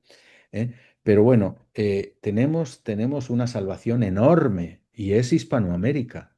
Y claro, esa salvación, el tema es que no hay que contar con estos políticos de mierda, derecha o izquierda, olvídate de ellos, ellos no van a caer en eso porque son oportunistas, porque tal y como está el sistema, más bien ellos van a ser multiplicadores de ese islamismo, ¿no? Porque se van a apoyar sobre todo la izquierda, pero también la derecha, a lo Sí, mejor la sí, derecha total.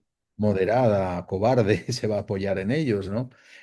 Ya lo vemos en Ceuta, ¿verdad? Bueno, el caso es que tenemos a Hispanoamérica, es decir, de este lado del mar tenemos a nuestra cultura, tenemos nuestro idioma, costumbres, muchas cosas y tenemos a gente que, bueno, incluso aunque les hayan lavado el cerebro con la leyenda negra, incluso en realidad es gente que sí nos tiene mucho afecto y que sí reconoce, aunque sea, a lo mejor no con la cabeza, sí, pero sí con el corazón, esa hermandad de hecho que existe.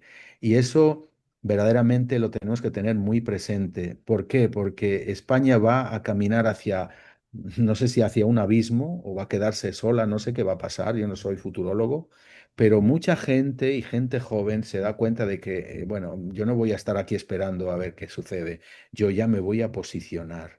Y mucha gente joven cruza el charco, también porque hay muchas oportunidades y va a haber más oportunidades aquí. Claro, si no te crees toda la basura que se imprime en los diarios y que dicen por la televisión, que pintan esta zona del mundo como que es un terreno semisalvaje donde sí, hay narcotráfico, hay problemas, hay violencia, claro, sí, pero también hay mucha gente que emprende, que trabaja y hay desarrollo y hay posibilidades porque está todo por hacer. ¿De acuerdo? Entonces, gente española formada, preparada, se atreve, cruza el charco y se encuentra. pues que es recibida con los brazos abiertos. Obviamente la realidad es muy dura, nadie te regala nada, aquí no hay subvenciones, pero si tú tienes ingenio y ganas de trabajar, desde luego, aquí hay muchas posibilidades. Además, estás en tu pez en tu pecera, estás en tu salsa. Realmente, si no vas de españolito sabiondo, ¿verdad? Porque también hay de esos. No, no, con todo respeto por los que son parte de nuestra familia. Eso hay que remarcarlo. Y siempre con humildad y también dispuestos a aprender. Pero todo lo que nosotros podemos aportar, los españoles, pues esto va a ser realmente absorbido y apreciado. Y esto, tú sabes, como canario, esto ha habido siempre oleada. Los españoles, después de las independencias, la emigración de españoles ha ido así como por épocas, ¿no? Cuando iban mal las cosas allá, se venían para acá, ¿no? Es decir, pues la pobreza que hubo en el siglo XIX, pueblos enteros que emigraban a la Argentina, luego en el siglo XX, la guerra civil, pues, ¿qué te voy a decir? Exiliados, gente, porque había dos, los exiliados políticos, pero también gente que quería prosperar. Y bueno, muchos vinieron para acá y nunca regresaron y viven sus descendientes. O sea, tenemos familia aquí. Nos olvidamos de las fronteras, nos olvidamos de los pasaportes.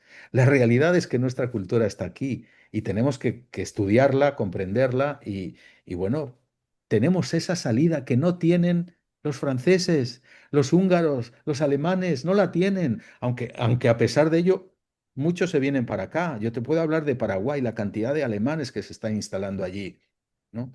Entonces, bueno, esa es la esperanza que yo veo. Yo veo más esperanza de este lado del mundo que de la propia Europa. Y España, pues no sé, lo pongo entre interrogantes, a ver qué va a pasar. Yo estoy empezando a pensar lo mismo, la verdad. No sé, a lo mejor no mucho tardar, habrá que planteárselo.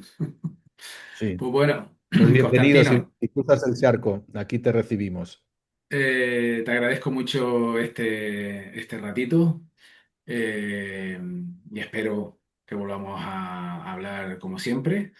Y Cuando seguro quieras. que va a haber más temas de los que hablar en este podcast. Te deseo que vaya todo bien por allá, porque creo que probablemente va a ir mejor por allí que por aquí. Vamos a verlo, es una realidad dura, pero desde luego, no sé, hay ilusión y hay esperanza. Y hay un horizonte. En Europa, yo, pues cuando me preguntan, lamentablemente, siento ser optimista, pesimista, siento ser aguafiestas, pero lo de Europa es algo realmente inexplicable. Así que vamos a seguir ahí dando batalla cultural. Alex, muchas gracias por esta oportunidad, por permitirme, pues, expresarme abiertamente y sin censura, sin filtros de ninguna clase. Y bueno, pues invitar a la gente también a que comente, ¿no? Y a que vea mi canal desde mi punto de vista. Y bienvenidos también, No te preocupes que eso va a estar todo en la caja de descripción del vídeo y tú, lo que sea, yo te sigo y muchos te seguirán.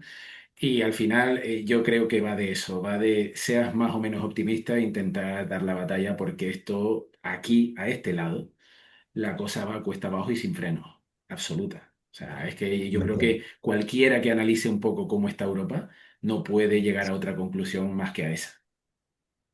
Así es. Por eso hay otro mundo, un mundo mejor, aunque no es el paraíso tampoco, pero el que lucha yo creo que lo consigue, ¿no? América sigue siendo, no sé, una tierra prometida, para mí lo es.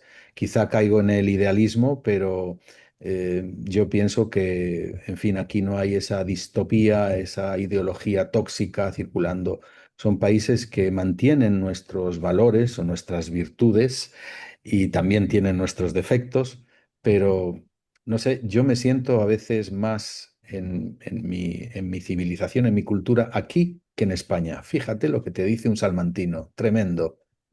Sí, pero tal y como están las cosas ya no es raro eso. Es decir, yo ahora mismo, pues estoy empezando, yo no vivo allí y sin embargo ya me siento como tú te puedas sentir cuando vienes aquí, pero es que yo estoy aquí, pero es que lo ves. Entonces es que es evidente ya la decadencia, ¿no? En fin, Es de cada- vamos a Bueno, terminar con algo positivo y es que